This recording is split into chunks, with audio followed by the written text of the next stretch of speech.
merupakan suatu benefit ya buat kita semuanya.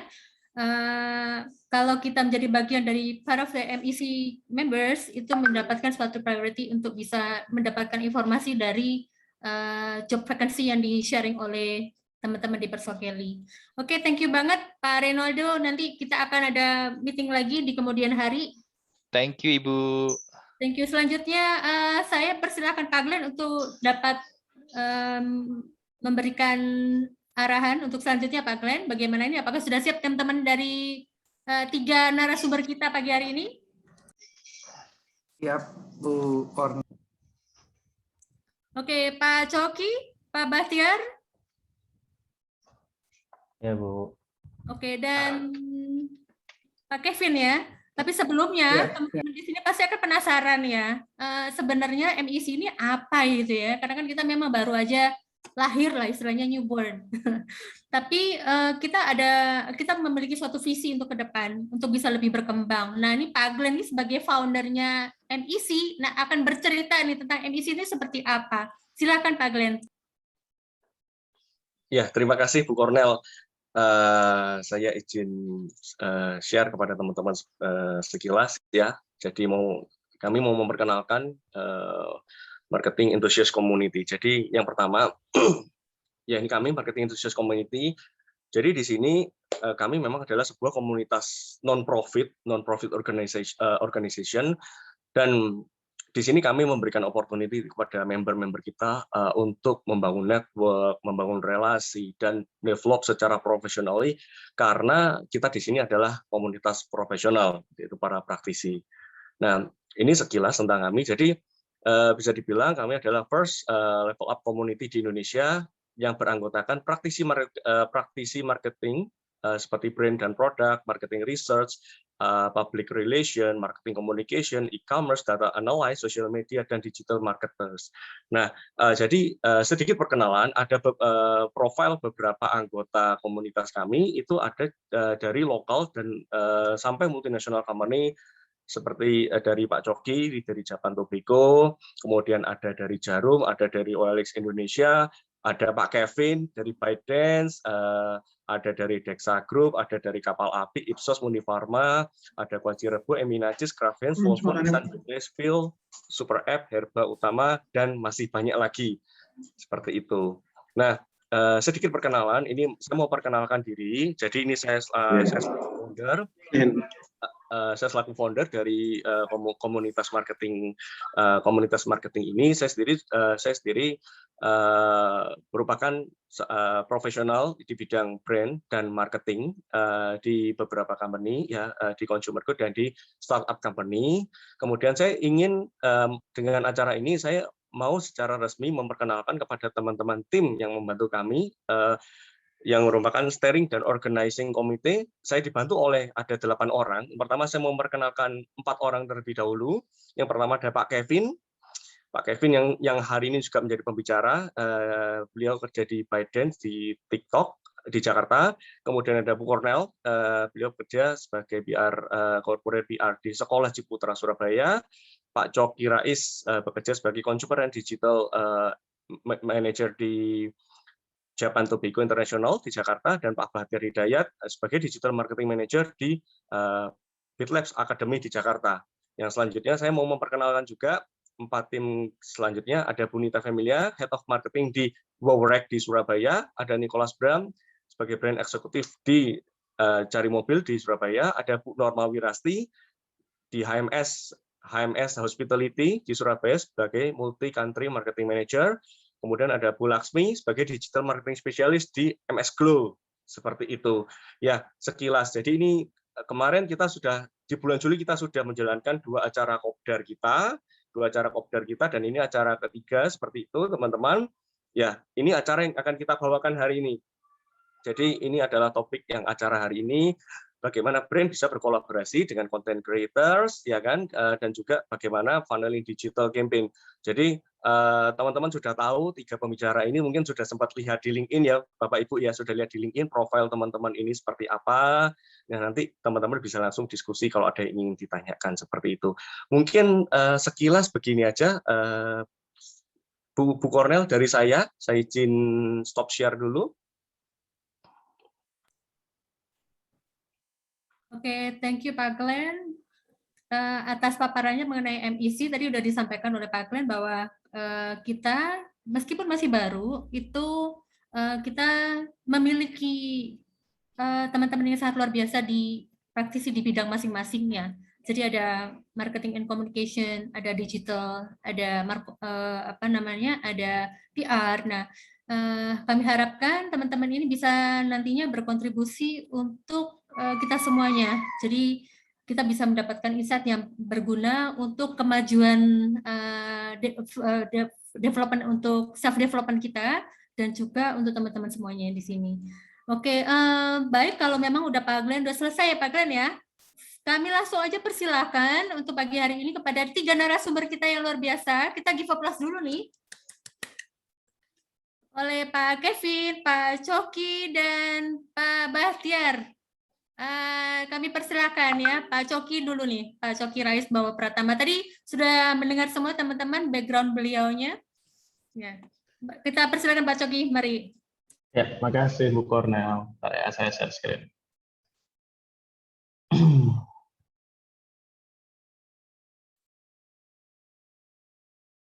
Oke. Nah, sudah kelihatan ya screen-nya. Jadi, perkenalan dulu, mungkin nama saya Coki Rais Bawa Pratama, biasa dipanggil Coki. Saya memang sebelumnya, kalau Pak Glenn tadi bilang, saya di tobacco industry, benar. Saya sebelumnya di Japan Tobacco, tapi sekarang saya lagi proses perpindahan ke satu perusahaan lagi yang nanti mungkin per September saya akan baru bisa update. Nah, pengalaman saya lebih banyak di consumer sama digital. Jadi gimana caranya melakukan program-program yang meng-attract consumer dan melalui channel-channel digital. Hari ini mungkin lebih banyak kita akan refresh saja sama updating mengenai influencer sama mungkin berbagi ilmu kali ya, karena kan kalau misalnya di marketing itu biasanya yang terpenting adalah kita bagi-bagi ilmu lah satu sama lain. Nanti masalah pengaplikasiannya bisa digunakan sama masing-masing teman-teman yang sesuai dengan bidangnya masing-masing. Nah, mungkin saya mulai aja influencer refreshment-nya. Nah, ini update sedikit mengenai data-data yang kita dapat nih mengenai influencer di global ya. Kalau misalnya ditanya di 2020 berapa banyak sih influencer marketing campaign yang dilakuin, ya rata-rata per company ngelakuin 1 sampai 5 itu hampir 50%-nya. Terus kalau misalnya ditanya di 2021 sebenarnya budget untuk influencer marketing itu meningkat atau enggak, itu justru meningkat. Kenapa meningkat? Karena kita tahu selama pandemi ini banyak activity on ground yang nggak bisa dilakuin. Yang dulu biasanya main event, dulu biasanya main SPG, atau dulu biasanya main community yang meet up gitu. PRJ aja contohnya kalau di Indonesia PRJ udah nggak ada. Nah itu kalau misalnya PRJ lagi nggak ada, pasti kan budgetnya kan akan sisa banyak. Nah larinya kemana? Biasanya larinya pasti ke digital atau lari ke influencer marketing. Terus perkembangan selanjutnya adalah kalau misalnya untuk ditanya social media platform mana yang dipakai untuk influencer marketing, antara 2020 sama 2021 itu ada sedikit perbedaan, di mana 2020 itu ya sebenarnya secara majority masih sama ya, cuma kalau kita lihat di sini di line ketiga, which is TikTok, itu growth-nya sangat besar sekali di 2021. Pas banget nih kita ada Pak Kevin, which is nanti mungkin bisa share sedikit mengenai TikTok yang growth-nya cukup luar biasa ini.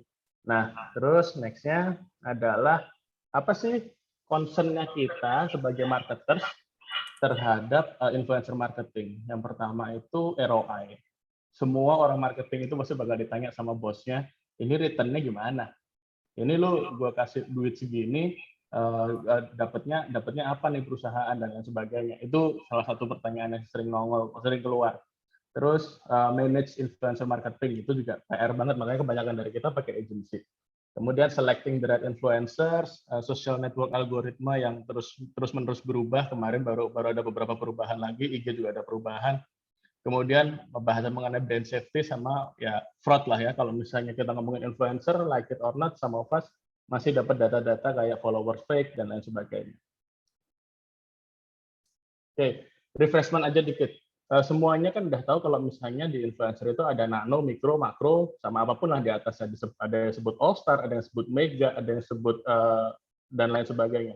Tapi sebenarnya yang harus dilihat tuh apa sih? Yang harus dilihat tuh adalah masing-masing level itu memberikan masing-masing objektif yang berbeda. Kayak nano karena followernya sedikit, maka konversinya bisa lebih gede karena dia bisa nge-create yang namanya conversation antara dia sama si followernya. Makin ke atas, memang mega atau all star itu visibility-nya lebih tinggi, orang makin banyak yang lihat, tapi engagement-nya kecil, conversion-nya kecil gitu. Jadi kalau misalnya kita mau, ini nanti akan kembali di mana di bawah nanti saya ada cheat sheet yang bisa di-share ke teman-teman. Apa sih yang sebenarnya objektif dari brand kita yang mau kita coba lakuin.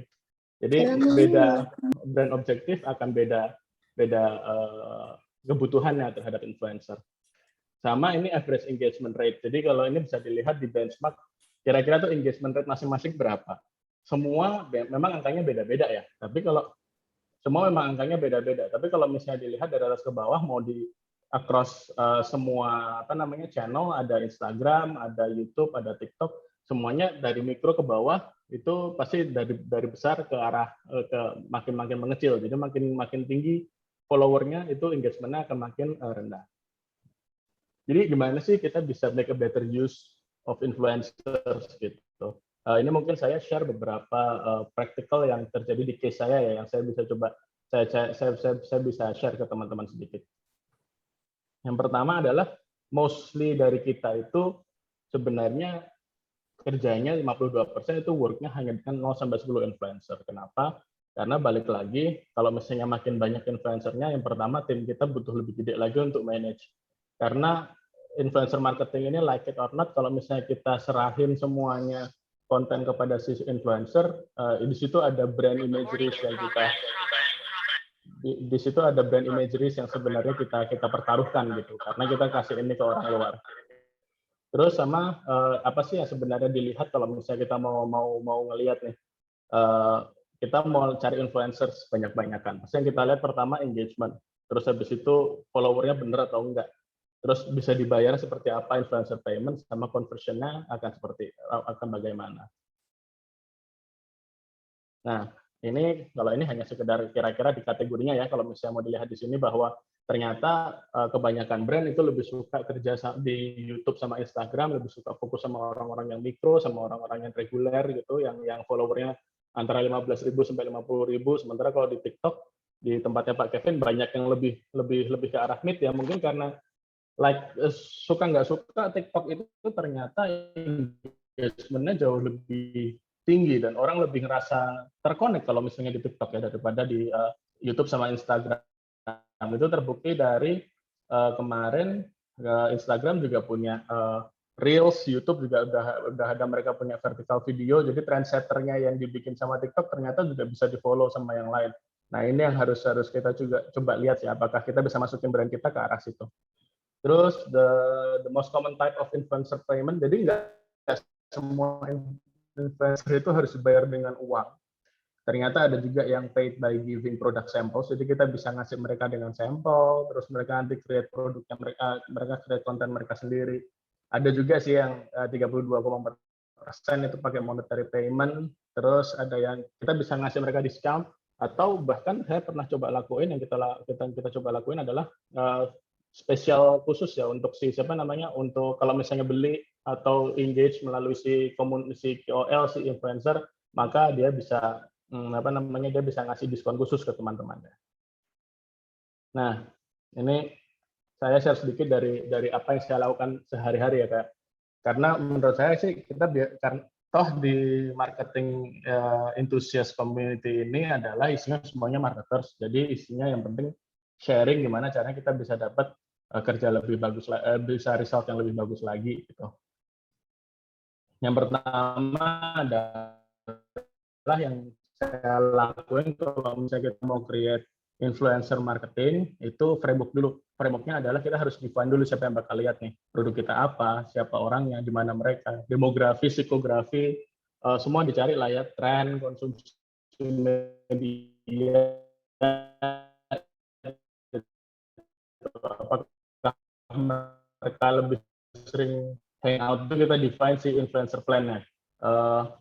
Apakah profil dan konten influencer sesuai dengan target market? Balik lagi bukan cuma target market, tapi juga kepada brandnya kita ya. Apakah sesuai dengan brandnya? Kalau brand kita lebih banyak ngomong kreatif, apakah orangnya kreatif? Kalau brandnya lebih ngomong premiumness, apakah kita harus ngomong premium? Ya, kalau misalnya dibikin contoh gampangnya aja, kalau misalnya influencernya Mercedes-Benz pasti akan beda sama influencernya Toyota. Gitu. Bentuk karakteristik si influencernya akan seperti apa. Terus gimana sih mereka bawa produknya? Apakah kalau misalnya di YouTube kebanyakan sekarang dipinjemin barangnya. Kita pinjemin laptop terbaru, terus habis itu setelah 3 bulan review. Oke, laptopnya setelah 3 bulan ternyata itu kondisinya gini gitu, sesuai dengan pengalaman dia. Itu sesuai harusnya dengan yang ketiga, gimana influencer berinteraksi dengan konsumen. Karena si influencer, kalau misalnya kita kasih brief yang terlalu ketat, kadang-kadang si influencer juga kontennya biasanya dia nggak pernah ngomong kayak gini, sekarang tiba-tiba ngomongnya kayak gini. Nah itu yang akan bikin interaksi dengan konsumennya terganggu. Engage, kita nge-treat influencer itu sebagai part of our brand building team. Jadi bukan cuma sekedar kerja buat kita untuk deliver brand message kita, tapi juga kita harus nge-treat mereka sebagai orang yang bisa nge-brand build. Menurut kalian bagusnya produk ini diapain sih? Gitu. Tentu nggak semua brand, nggak semua produk punya kebebasan ini ya. Karena kebanyakan kan, terutama brand-brand global itu sudah punya brand guideline-nya sendiri. Tapi kalau misalnya untuk influencer dengan brand-brand lokal, sebenarnya opportunity ini sangat gede untuk coba dilakukan. Terus terakhir measure result, keep track sama numbers-nya. Kita dari awal udah harus jelas itu berapa views, berapa visit, berapa mention, berapa leads, berapa conversion, berapa sales yang mau kita dapetin. Jadi in case dalam seminggu ternyata angkanya nggak dapat gitu, ya kita harus make sure nih. Kan targetnya kita breakdown seminggu ya. Seminggu itu kita harusnya 1.000 views. Itu langsung diobrolin IG dengan si influencer tadi. Kenapa view lu nggak sampai 1.000 nih? Target kita kan 5.000 bro. Kenapa kaget sama tiba-tiba ojek mana nggak nyampe dan sebagainya. Oke, terus ini sharing yang kedua adalah saya biasanya pakai ini namanya influencer calculator.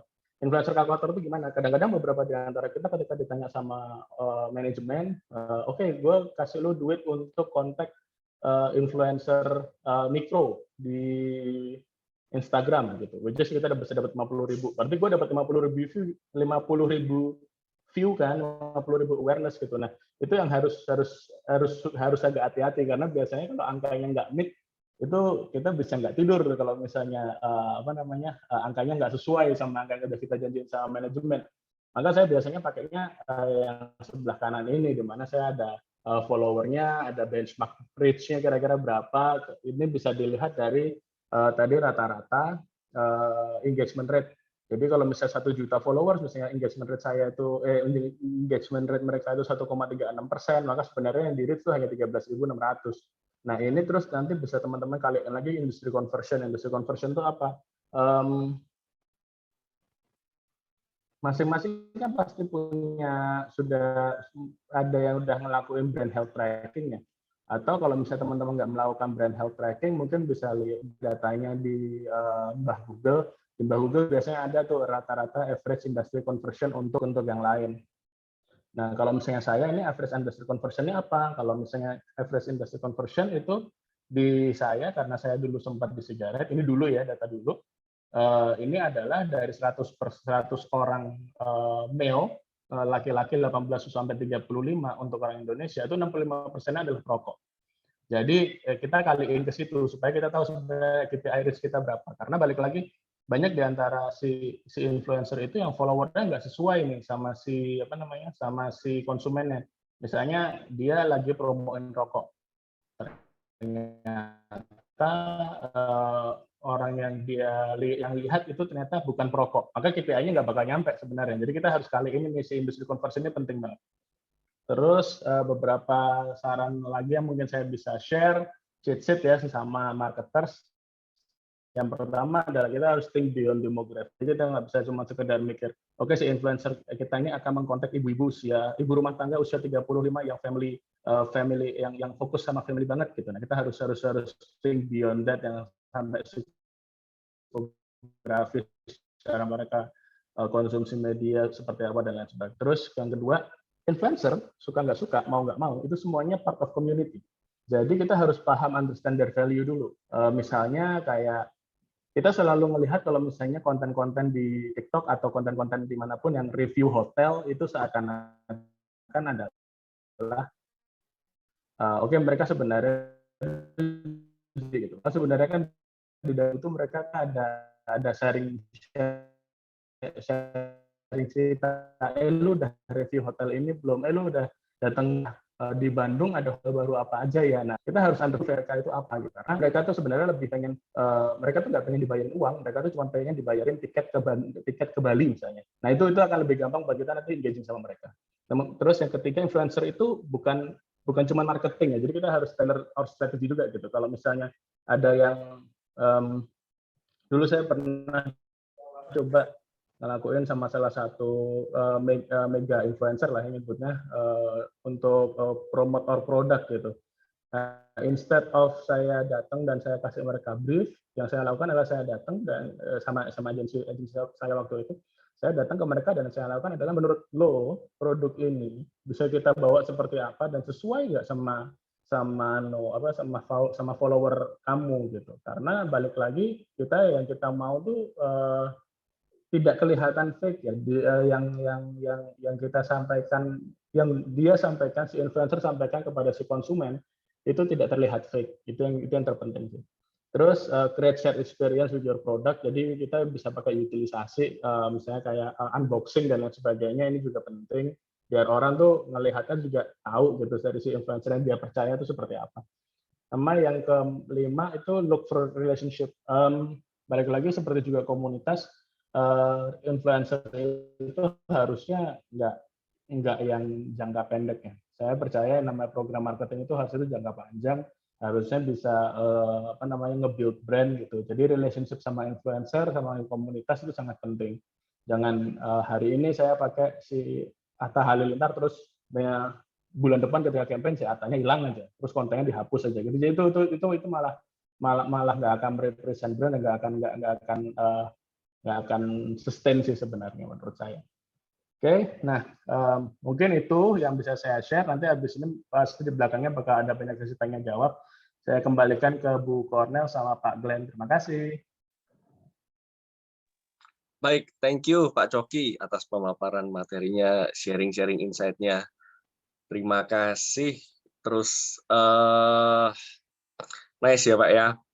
Dari pengalaman Pak Coki di Japan Tobacco International. Nice, thank you Pak.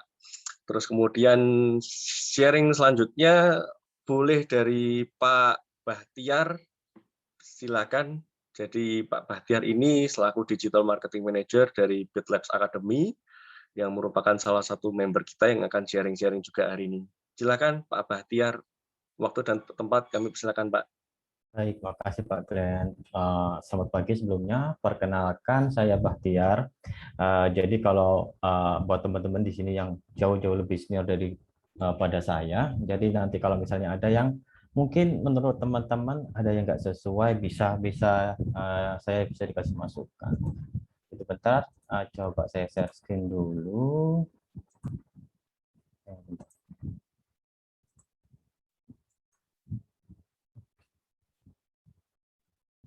Pak Glenn ya. Sudah keluar? Sudah Pak, silakan Pak. Oke, jadi di sini kalau Pak Coki tadi menjelaskan influencer, kalau di sini saya mau menjelaskan tentang digital campaign. Jadi digital campaign di sini nanti apa sih bedanya dan cara kerjanya di Google sama di sosmed gitu. Jadi kalau teman-teman itu merasakan kena iklan. Jadi kerja iklan itu kayak gini. Jadi kalau teman-teman seminggu ini lihatin sepatu, nanti yang muncul juga iklan sepatu juga gitu. Jadi kalau buat teman-teman, kalau misalnya teman-teman lagi jual produk apa nih? Oh, aku lagi jual produk kopi nih. Oke, kalau pengen ngamatin kompetitor, mungkin teman-teman tahu kompetitor yang udah teman-teman list nih gitu. Jadi kalau misalnya pengen lihat lebih banyak kompetitor lagi, saranku ketika ada misal nih, oh muncul iklan kopi like semua, like, save, like semua, nanti akan teman-teman akan dapat targetingnya gitu. Kalau aku biasanya aku lakuin kayak gitu. Kenapa? Semakin banyak study case, semakin banyak iklan yang aku lihat, aku akan semakin tahu nih, oh kalau dari brand A itu nampilannya USP-nya ini, value-nya ini, kalau brand B ini, brand C ini, brand D ini. Jadi akan semakin banyak data yang nanti akan untuk referensi kita, iklan kita harusnya bagaimana sih gitu. Terus mungkin ini yang harus kita pelajari bareng-bareng. Jadi kalau antara ya ini sama-sama digital campaign, tapi sebenarnya cara kerjanya tuh beda gitu. Kalau Google itu pakai kata kunci. Ketika pakai kata kunci, orang itu sebenarnya sudah ada minat nih. Misal nih jual sepatu. Nah, dia itu sebenarnya udah ada minat dan dia itu ingin cari produk yang pas. Sedangkan kalau interest itu berdasarkan kesukaan gitu loh. Kalau berdasarkan kesukaan dia suka, tapi belum tentu butuh di saat itu juga. Tapi kalau pakai kata kunci, dia suka, tapi untuk butuh saat itu juga itu jauh lebih gede gitu loh daripada interest. Jadi teman-teman tinggal pilih nih, aku kampanye ini objektifnya apa sih? Apakah objektifnya untuk saat dekat ini lebih ke conversion-nya atau jauh apa butuh ke brand awareness-nya gitu. Apakah pakai sosmed bisa conversion? Bisa. Apakah pakai kata kunci bisa brand awareness? Bisa, tergantung funneling-nya gitu. Terus cara kerjanya digital campaign itu gini. Misal nih teman-teman itu objektifnya itu brand awareness, tapi sebenarnya teman-teman itu nyarinya traffic untuk ke website.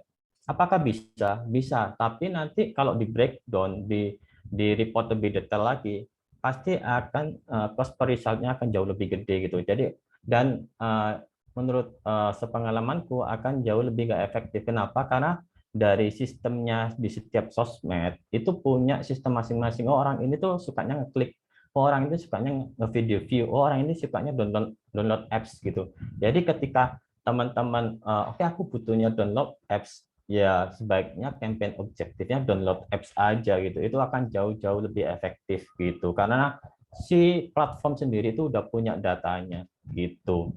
Dan di budget pun akan jauh lebih murah gitu sepengetahuanku. Mungkin kalau nanti ada yang nggak cocok boleh kasih saran. Terus bagaimana sih alur beriklan gitu. Jadi alur beriklan itu nggak semua iklan itu kita targetingnya itu ke semua tingkatan market, tapi menurut apa ya berdasarkan tingkatan market masing-masing. Misal, oh kalau aku bangun brand awareness, konten iklannya itu ini. Kalau aku itu bangun untuk orang-orang yang udah tahu brand tapi belum pernah beli, itu bangunnya kontennya ini. Oh kalau orang-orang ini udah pernah tahu brandku dan udah pernah tahu beli produkku, itu kontennya kayak gini gitu. Jadi teman-teman mungkin coba nih brandku ini sebenarnya orang-orang udah tahu belum, udah pernah beli belum, atau apakah kontenku ini udah sesuai dengan tingkatan marketnya tadi gitu. Misal kalau untuk yang brand awareness, kalau brand awareness aku biasanya itu pakai video, tapi saranku bandingin beberapa media sih gitu. Misal video juga, gambar juga. Kenapa? Emang kalau dari beberapa study case, video jauh lebih baik. Kenapa? Kalau video itu ketika teman-teman iklan, misal aku mau target ulang orang-orang yang udah nonton 90%. Nah, ketika orang-orang yang udah nonton 90% itu kan minatnya kan jauh lebih gede gitu loh. Nah, kalau gambar mungkin trackingnya akan jauh nggak sedetail video, tapi belum tentu juga apakah yang gambar pasti jelek dibanding video, belum tentu juga. Kadang tergantung produknya juga, sama tergantung belum tentu ternyata yang gambar ini bagus banget konten yang disampaikan, sedangkan yang video ini terlalu bertele-tele gitu. Dan kalau video itu 10 detik awal itu teman-teman harus bisa menyampaikan semua pesan dan harus bisa nge-grab attention-nya. Kalau di 10 detik awal itu teman-teman terlalu bertele-tele kayak footage terlalu banyak, orang akan skip gitu. Karena apa? Orang itu udah tiap hari kita kasih iklan, orang udah makin selektif. Ketika teman-teman nggak bisa nge-grab attention-nya dia, udah budgetnya teman-teman akan keluar begitu aja gitu. Ini misal salah satu contoh brand awareness. Jadi dia itu Mungkin kalau teman-teman di sini ada yang dari Wall Street, aku izin pinjem. Jadi ini jelasin problemnya. Oh ternyata kalau aku nggak bisa bahasa Inggris itu jatuhnya kayak gini loh, gitu. Oh, ma'am, are you ready to order? Yes. Would you like to start with appetizer? Yes. We have special salad with selection of Yes. bread. For the main course, we have 30-day dry-aged ribeye, coffee Yes. rub patty, and for pasta, we have sea urchin Yes. pasta. Would you like to close with something sweet? We have red velvet. Yes. Are you expecting friends to join? Yes. Excellent. Thank you.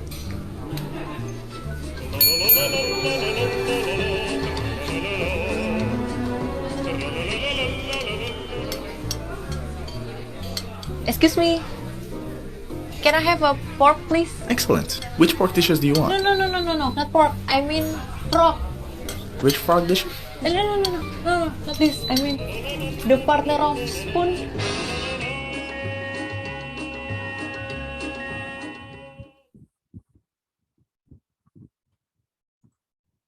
Jadi ketika tadi nih aku nonton videonya tadi sampai habis nih ya, aku bisa ditarget ulang nih. Oh orang itu cukup tertarik juga ya ke bahasa Inggris gitu. Jadi kita bisa target nih, oh 90% orang yang nonton video tadi aku target ulang untuk campaign yang beda lagi dengan komunikasi yang beda lagi. Habis itu kalau untuk yang nge-warm market ini kan orang udah tahu brand kita nih. Nah tapi mungkin dia masih belum yakin untuk beli ke produk kita gitu. Nah saranku kalau untuk iklan, jangan iklan baru lagi. Kalau misalnya di FB Ad itu teman-teman masukin interest baru lagi. Kalau misalnya di Google itu teman-teman masukin keyword lagi. Tapi saranku pakai retargeting atau remarketing. Karena apa, orang itu udah tahu brand kita, udah pernah kena iklan kita, dan kita tinggal kasih lagi untuk yakinin dia, yuk beli lo produkku bagus gitu. Kamu bisa coba. Itu biasanya akan cukup worth it bila pakai testimoni, apalagi kayak ada cerita setelah aku pakai ini, sesudah pakai ini hasilnya kayak gini. Itu akan meyakinkan orang yang awalnya nggak beli dan pengen beli gitu, misal kayak gini. This is my voice. One day learning and breaking. This is my voice after 1 week learning and breaking. This is my voice after 1 month learning and breaking. Barber baby blues and a bumblebee. This is my voice after 3 months learning and breaking. Oh my god, I never thought I could speak English like this. I can't even sing now. 1, 2, 3, 4, 5, 6, 7, 8, 9, 10, 11, 12, 13, 14, and 15. This is my voice. One. Terus untuk orang-orang yang udah paham banget sama produk kita, nah itu kan bisa masuk ke kategori hot market. Itu bisa kita target ulang lagi. Oh orang tadi kita target nih, mungkin bisa kita untuk dia suruh beli lagi dengan kita kasih promo, ataupun bisa kita juga kasih comparison gitu. Misal kan kita kadang udah hafal ya warna dari tiap brand. Misal warna A, warna B, warna C. Kalau warna A itu fitur ini dengan harga segini, warna B fitur dengan segini, harga segini, fitur C harga segini dengan segini. Kalau punya kita dengan harga segini, udah punya fiturnya kayak gini. Itu orang langsung otomatis komparasi, oh bagus juga ya produk ini. Akhirnya apa, orang akan mau beli gitu. Nah ini misal kalau yuk beli 2 hanya 18.000. Untuk orang yang udah terbiasa sama kopi kenangan, ini campaign iklan yang sangat-sangat dia sukai gitu loh. Jadi teman-teman nggak bisa semua campaign itu disamaratakan materinya, tapi lihat dulu ini aku ini di step yang mana gitu. Kalau teman-teman mau cek iklan kompetitor, tadi kan aku saran bisa pakai manual, tapi bisa juga pakai Facebook Ads Library. Di sini teman-teman tinggal ketik aja nama IG-nya ataupun nama Facebook-nya, nanti muncul tuh iklannya apa aja, dia ngiklan di mana aja, terus dia jenis iklannya kayak apa, muncul detail tuh. Nanti jadi teman-teman tahu nih, oh ternyata si kompetitor itu pakai iklan yang kayak gini loh. Oh si kompetitor A pakai kayak gini, si kompetitor C bisa pakai kayak gini. Jadi teman-teman banyak data tuh gitu. Terus membuat konten yang baik gimana sih gitu.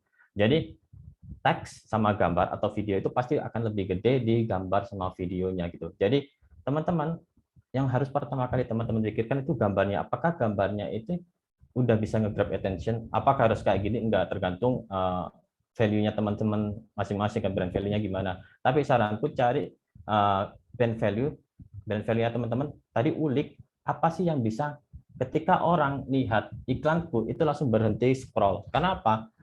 Orang udah terpapar iklan sehari bisa banyak banget. Dia pasti scroll. Kalau teman-teman nggak ada stop factor-nya tadi di dalam ads udah habis gitu. Jadi carilah yang bisa bikin stop factor. Caranya gimana? Mungkin kasih yang mempunyai emosi gitu. Ketika ada emosinya itu akan jauh lebih untuk orang untuk stop gitu. Yang kedua ada hasil gitu. Oh ternyata setelah orang pakai ini dia itu hasilnya kayak gini loh. Ataupun dari pemilihan warna. Kenapa? Karena kalau teman-teman lihat ketika teman-teman main di IG, di Facebook, orang kan scroll kan banyak tuh nampilin foto, nampilin video. Tapi kalau teman-teman punya pemilihan warna yang tepat, misalnya kayak Coca-Cola ini aku taruh di ads-ku ya, aku taruh di Facebook ataupun di IG, itu kan dia punya kontras yang cukup bagus nih. Nah itu juga akan mendukung faktor stop tadi. Gitu. Pemilihan warna itu penting gitu. Terus fakta iklan gambar. Pakai wajah tanpa wajah akan jauh lebih baik pakai wajah. Ini dari sumbervidik.com. Semakin gede wajah itu semakin bagus, semakin besar wajah itu semakin bagus gitu. Yang kedua, wajah satu bagus, wajah dua jauh lebih bagus karena ada kayak komparasi emosi yang ditampilkan. Tapi kalau semakin banyak itu turun. Kenapa? Akhirnya nggak fokus nih. Ini aku mau ambil emosi yang mana gitu. Habis itu semakin panjang juga teks yang ada di gambar kita itu juga akan menurunkan. Karena apa? Orang akan lama pertama. Yang kedua, teman-teman bikin aja headline yang simple dikit tapi benar-benar bisa bikin faktor stopnya itu tinggi gitu. Warna juga kayak tadi udah aku jelasin gitu.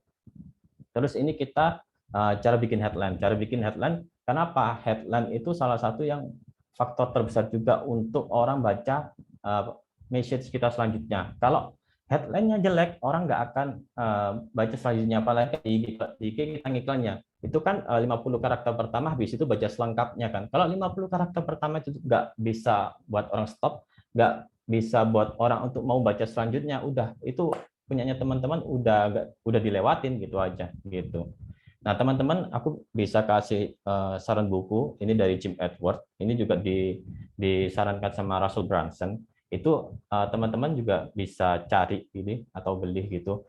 Jadi ada 10 alasan mengapa sih orang itu melakukan pembelian. Bisa menghasilkan uang, menghemat waktu, menghindari usaha yang berlebihan, menghindari rasa sakit mental atau fisik, mendapatkan rasa nyaman yang lebih, kesehatan, pujian, rasa cinta, dan sebagainya gitu.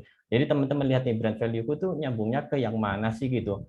Nah di sini sebenarnya banyak cheat sheet-nya gitu, banyak. Kalau teman-teman bingung bikin copywriting-nya, aku bingung nih gimana ya yang bagus ya. Sebenarnya di buku tadi itu dijelasin, udah ada template-nya banyak, tapi nggak aku masukin semua karena pasti nggak akan cukup karena dikasih waktu juga cuma 20 menit. Jadi misal nih aku ambil contoh, bagaimana kamu bisa titik-titik hanya titik-titik, bagaimana kamu bisa turun berat badan 20 kg hanya dalam waktu 1 bulan gitu. Jadi kayak orang itu ada faktor stopnya, tapi ini tentunya menyesuaikan sama value brand value-nya teman-teman, sama mau yang dikomunikasikan itu value yang mana sih gitu. Oke. Terus ini yang terakhir, ads tracking. Ini yang mungkin kadang kita terlewat gitu. Nah, kalau misalnya teman-teman ads itu mungkin teman-teman lihat dari dashboard-nya aja. Misal oh CTR-nya gede, kliknya gede, CPC-nya murah, kayaknya bagus nih kan. Kadang belum tentu teman-teman. Kalau aku biasanya untuk nge-report itu nggak hanya dari satu tracking aja, tapi di step-step aku akan kasih tracking. Misal ini untuk ads, oke aku pakai ini ads manajernya.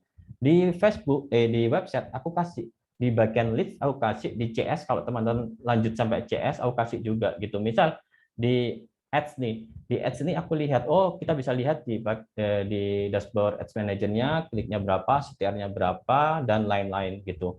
Nah, misal habis itu aku mau lihat nih, kenapa ya kliknya gede, tapi kenapa ketika masuk ke website itu yang ngunjungin kok cuma, misal kliknya itu sebenarnya klik to websitenya itu sebenarnya ada 100, tapi ketika di tracking pakai Google Analytics termasuk kenapa yang masuk cuma 20 ya? mungkin teman-teman kalau nggak tracking per step, mungkin bisa nyalain targetingnya, bisa nyalain materi iklannya. Tapi kadang ternyata, oh websitenya lemot loh, oh websitenya lemot, makanya ketika orang masuk, dia bounce rate, dia keluar gitu. Makanya kalau biasanya aku bikin landing page, aku cek dulu nih, dia ringan nggak? Jangan sampai website ini kita udah ngiklan budget gede-gede, ternyata bounce rate hanya karena websitenya berat. Kita banyakin fitur, kita bagusin banget websitenya, ternyata berat sama aja gitu. Terus teman-teman juga bisa pakai heatmap nih untuk ngecek copywriting-nya gitu. Ngecek copywriting ini, copywriting di landing page-ku itu bagus atau enggak sih? Nah, teman-teman bisa pakai ini, bentar aku coba. Nah, di heatmap ini nanti akan jelas nih. Oh, orang ini udah baca di sini, udah baca di sini, di bagian ini, di part ini, di part ini. Jadi teman-teman bisa itu lagi nih. Oh, ini kayaknya copywriting ini nggak pas deh. Kenapa? Makanya kok selalu dilewatin, hanya poin-poin ini aja yang bagus. Oh, poin ini kok jelek ya, ternyata hanya di atas saja sampai ke bawah itu orang udah nggak lihat lagi. Jadi teman-teman bisa lihat nih gitu. Habis itu biasanya untuk ngecek leads itu aku pakai Google Analytics. Di Analytics-nya aku kasih UTM itu. Jadi buat teman-teman kalau misalnya pakai UTM, jangan hanya pakai misal source dari Facebook, source dari IG, source dari Google. Tapi saranku kasih yang detail nih supaya apa tahu. Aku biasanya kayak gini. Misal nih, aku coba share screen ke Paint.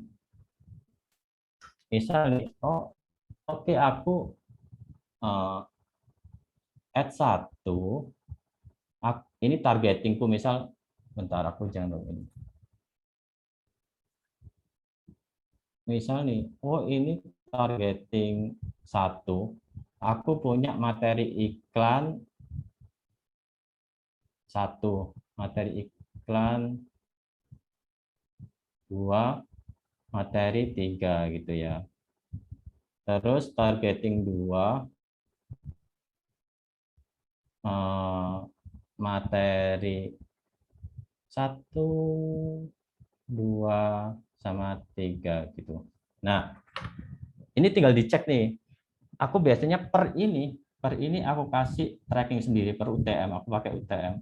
Oh, jadi iklan itu, targeting itu dengan materi iklan ini hasilnya segini. Targeting 1 dengan materi iklan 2 hasilnya segini. Targeting 1 dengan materi iklan 3 hasilnya segini gitu. Jadi awal-awal banyak banget percobaan. Kenapa? Kalau teman-teman awal-awal itu banyak percobaan, kedepannya budgetnya akan turun. Tapi kalau teman-teman di awal-awal percobaannya sedikit, semakin gede, semakin bengkak gitu. Jadi awal-awal aku pasti akan banyak percobaan untuk mencari target yang mana, materi iklan yang mana yang paling bagus. Biasanya aku tracking. Karena kenapa ya? Kalau misalnya teman-teman hanya ngandelin Facebook Ads Manager-nya aja gitu. Misal, oh ini kliknya bagus, CTR-nya bagus.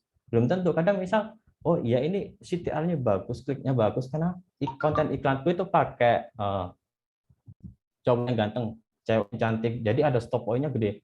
Orang pas ngekliknya ternyata websitenya dia nggak jadi lead, nggak jadi conversion. Kenapa? Karena ternyata nggak cocok nih gitu, nggak cocok. Berarti belum tentu apakah klik yang gede selalu ngasilin leads yang gede juga, belum tentu gitu. Jadi teman-teman cek di per step-nya itu yang mana sih targeting mana yang paling bagus, terus konten iklan mana yang paling bagus. Bentar aku balik share screen ke yang tadi gitu. Nah, jadi teman-teman bisa lihat nih, kalau aku biasanya cek pakai UTM, source mana, targeting mana, iklan mana, terus untuk detect leads-nya bisa pakai Facebook Pixel tadi gitu. Kalau teman-teman sampai sini udah. Kalau pakai CS berarti CS-nya itu slow respon atau enggak. Ternyata udah per step udah bagus semua, ternyata CS-nya lemot, akhirnya apa? Enggak jadi conversion gitu. Jadi tergantung apakah teman-teman sampai sini ataukah sampai sini. Gitu. Sudah mungkin dari saya segitu, Pak Glenn, Bu Cornel, saya kembalikan ke Pak Glenn sama Pak Glenn. Baik, thank you Pak Bahtiar sharingnya, Pak Bahtiar. Jadi sekali lagi Pak Bahtiar ini merupakan Digital Marketing Manager dari BitLabs Academy, domisili di Jakarta. Thank you. Terus terima kasih juga. Jadi semoga teman-teman juga bisa dapat insight ya dari komunitas marketing enthusiast ini. Dan selanjutnya, jadi gini teman-teman, kami di komunitas ini sebelum acara ini kami sempat diskusi, jadi sempat discuss dengan teman-teman member. Apa sih yang kira-kira yang menjadi kendala? Jadi sebenarnya kita juga di komunitas ini kita open. Jadi ketika teman-teman member ini yang dari member marketing ada kendala di kantor, kemudian ingin curhat masalah atau ada something yang ingin mungkin sharing ya, berbagi ilmu atau ingin tanya lah, kasarnya tanya dengan teman-teman member komunitas ini, itu kita bisa. Jadi di komunitas kita bisa open.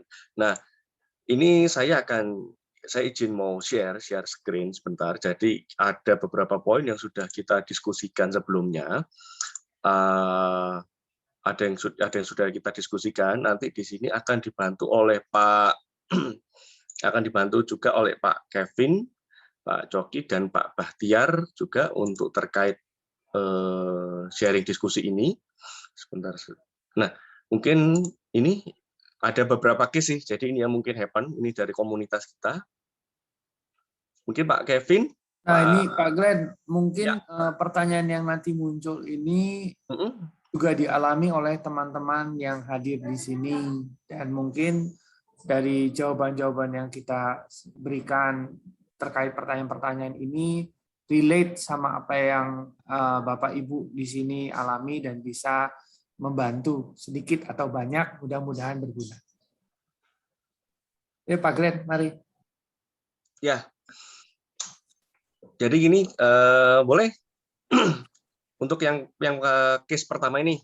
Jadi kasusnya adalah case about new product launching.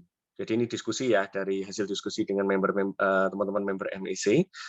Akan lebih baik jika menggunakan makro dan mega influencer atau menggunakan troppers di mana hire 1000 nano atau micro influencer untuk direkomendasi produk kita. Tentunya influencer tersebut sesuai dengan segmen brand. Ini bisa mungkin dari Pak Coki bantu jawab, boleh? Oke, mungkin balik lagi ya, kalau case about new product launching akan lebih baik jika kita menggunakan makro dan mega influencer. Nah, kalau misalnya tadi kita sempat dengerin dari materinya Mas Bahtiar ya, kan tadi kan udah jelas tuh si konsumennya ini berarti kalau ini new product launching, konsumennya kan dalam kondisi cold nih. Ini orang-orang yang mungkin belum tahu produk yang dijual ini apa gitu. Mungkin kalau kita ambil real life case, mungkin ini orang-orang yang belum pernah keluar negeri tapi terpapar iklannya Subway. Ini kan Subway lagi in banget nih kan, mau buka di Indonesia gitu. Nah, itu akan pakai makro, mega, atau nano mikro. Mungkin kalau saya, mungkin justru akan pakai yang makro sama mega. Kenapa? Karena mereka sama sekali belum pernah dengar barangnya. Belum tahu nih yang namanya Subway itu apa gitu. Itu sandwich atau burger, apa bedanya sandwich sama burger, mungkin juga ada beberapa juga yang belum tahu gitu. Nah, itu kita angetin dulu tuh dari cold, kita bawa ke warm, dari warm kita bawa ke hot, seperti yang tadi di framework-nya Mas Bahtiar. Baru dari situ untuk di rekomendasi baru dikasih nano sama micro influencer, karena balik lagi seperti tadi saya bilang, makro sama mega walaupun banyak yang lihat tapi kadang-kadang engagement-nya kurang, kadang-kadang conversion-nya juga ngerasa yang oh iya si masnya ini kemarin makan di Subway udah gitu, tapi nggak tahu tuh isinya tuh apa aja. Yang kan biasanya bikin konten, "Hai guys, aku kemarin kesini nih," gitu di TikTok-nya Pak Kevin itu kan kadang-kadang kan yang nano sama mikro kan, yang model-model kayak gitu kan. Nah, itu yang justru ngasih rekomendasi gitu. Jadi mix and match-nya penting sih. Kalau misalnya dari saya sih ngelihatnya seperti itu. Mungkin teman-teman ada yang mau menambahkan? Setuju dengan Pak Coki, dan sometimes kita juga tidak boleh lupa bahwa menggunakan jasa makro atau mega influencers itu bagus untuk visibility seperti tadi presentasi Pak Coki.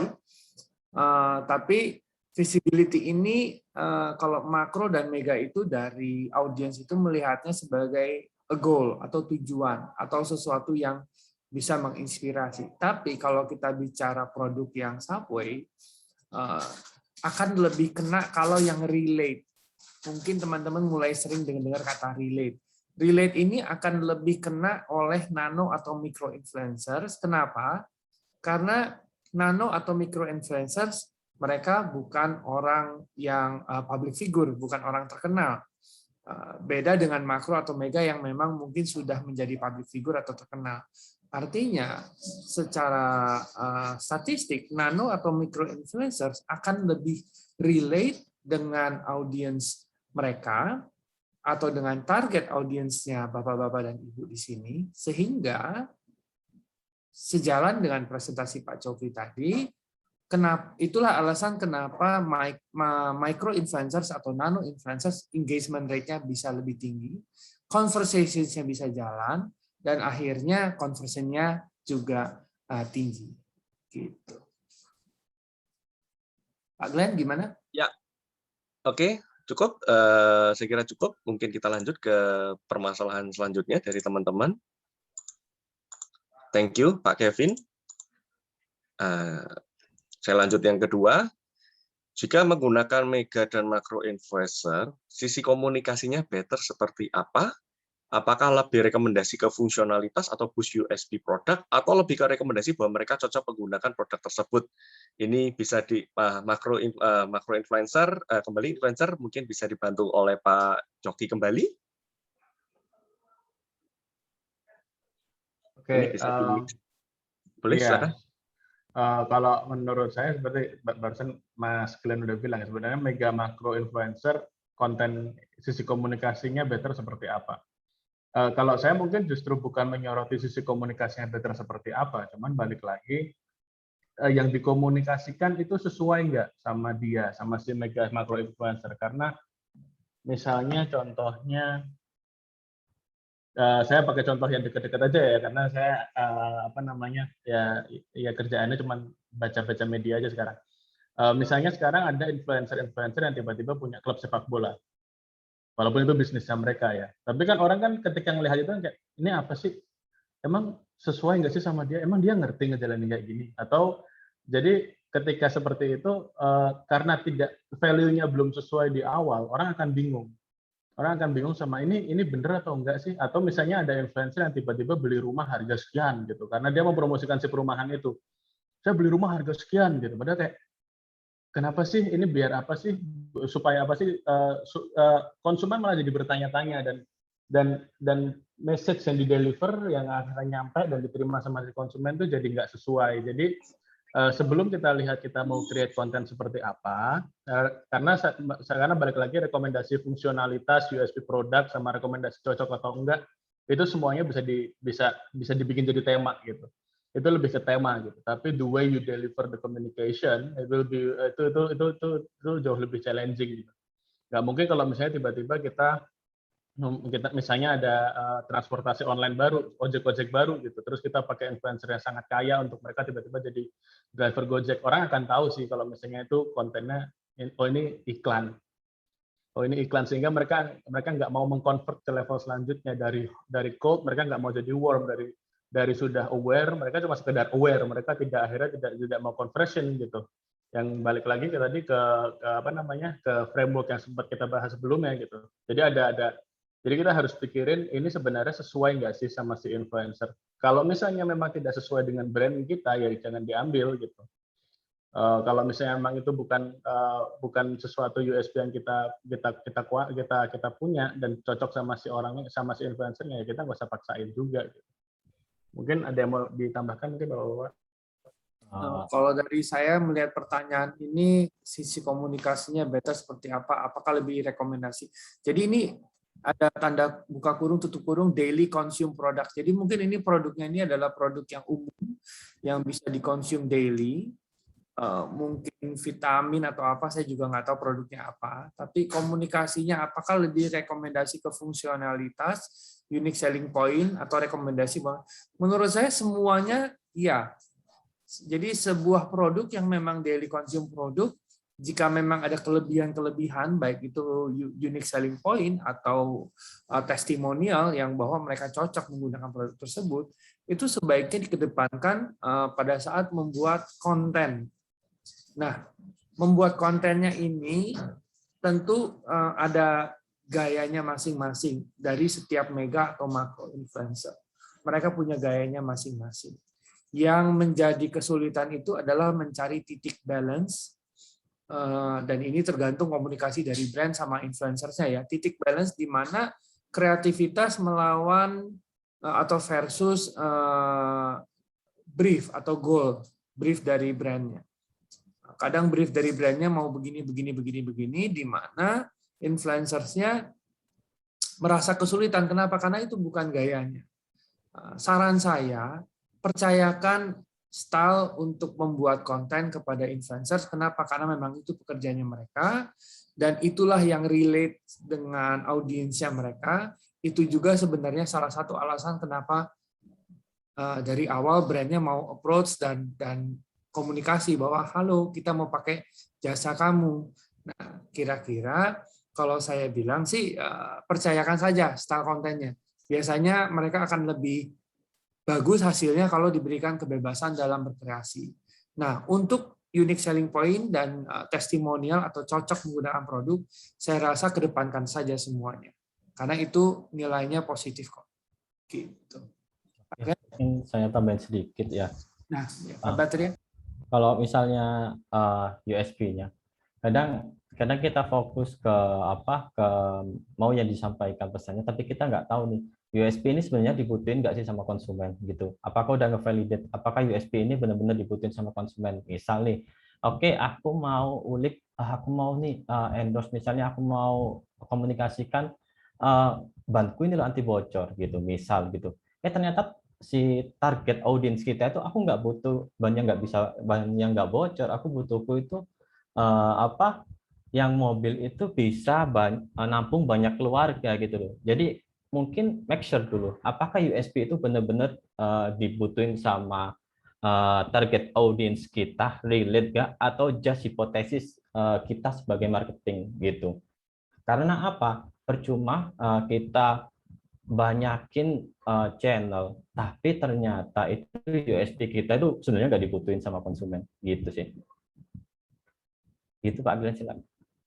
Thank you Pak Bahtiar, Pak Coki, Pak Kevin. Saya izin lanjut kembali. Nah, yang ketiga, kalau bicara healthy product, contoh suplemen yang memang benar-benar need trust for grab new consumer, baiknya strategi seperti apa yang dilakukan dalam melakukan campaign via influencer. Ini boleh mungkin Pak Kevin nih, saya minta bantuan Pak Kevin, bisa bantu sharing Pak. Oh, bukan Pak Coki lagi. sama aja lah ya. Ya, sama aja, ada apa-apa. Kalau bicara healthy product atau suplemen yang memang benar-benar need trust for grab new consumer, baiknya strategi apa yang dilakukan dalam melakukan campaign via influencers. Nah, kalau ini bicaranya adalah brand trust, berarti balik lagi, apakah produk ini benar-benar memiliki unique selling point, karena unique selling point ini penting ya, di mana dia bisa stand out dari produk-produk sejenis. Lewat influencers, untuk dapetin trust-nya itu, sekali balik tadi pertanyaannya sama tuh. Percayakan kepada influencer tersebut untuk berkreasi mereka sendiri. Kenapa? Karena itulah yang relate dengan audiensnya. Kalau relate dengan audiensnya, message-nya tersampaikan dengan baik, otomatis trust-nya akan bisa muncul atau timbul. Setidak-tidaknya trust untuk coba, trust untuk mau coba dulu produknya ini beneran nggak sih seperti yang dibilang sama si influencers ini, bahwa produknya benar-benar bagus, benar-benar bekerja dengan baik dan efeknya bagus gitu.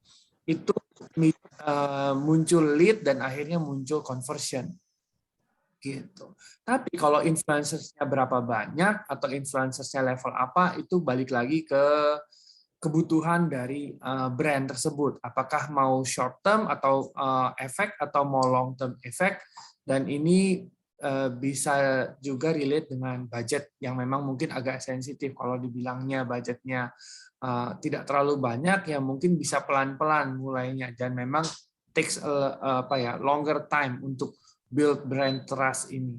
Karena kalau brand trust atau product trust itu bukan sesuatu yang bisa kita raih hanya dalam waktu 1 atau 2 tahun. Ada satu brand yang memang perlu bertahun-tahun, bahkan belasan tahun, tapi akhirnya dia mengukuhkan diri sebagai brand yang terkemuka di Indonesia. Mungkin semua orang pada tahu, dulu pada saat dia jual produk dia di botol, semua orang ketawa. Ngapain jual air putih di botol? Air putih gratis kok. Tapi akhirnya kita semua tahu itu mereknya apa. Top of the mind kita juga langsung tahu produknya apa.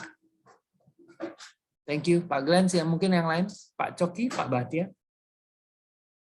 Oke, mungkin kalau misalnya produk healthy ya, kalau saranku banyakin juga bukti kalau benar-benar suplemen ini worth it gitu loh, worth it. Misal nih ada banyakin social proof, misal, oh setelah aku pakai ini, sesudah pakai ini tuh hasilnya kayak gini loh. Itu akan, kalau ada cerita storytelling dari zero to hero setelah pakai produk ini, itu akan jauh-jauh lebih baik. Terus yang kedua mungkin misal kalau produknya, oh secara itu untuk produk baru ini harganya cukup mahal juga ya gitu. Mungkin bisa diakali juga dengan pakai produk penetrasi gitu. Bikin orang untuk setidaknya pernah ngeluarin duit dulu, walaupun kecil, ke brandnya teman-teman gitu. Istilahnya tuh apa ya? Aku coba lah ngetesting lah. Oh ternyata hasilnya bagus. Akhirnya apa? Dia akan lanjut gitu.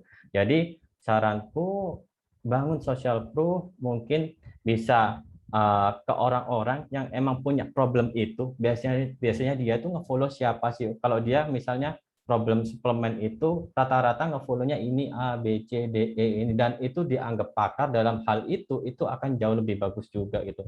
Dan saranku tracking yang detail supaya apa? Supaya tahu nih artis A, B, C ini hasilin berapa sih conversionnya atau leads-nya gitu. Oke, thank you Pak Bahtiar, Pak Kevin. Saya izin lanjut lagi. Nah, ini nih, how to create a viral campaign that drive positive brand image. Gimana ini?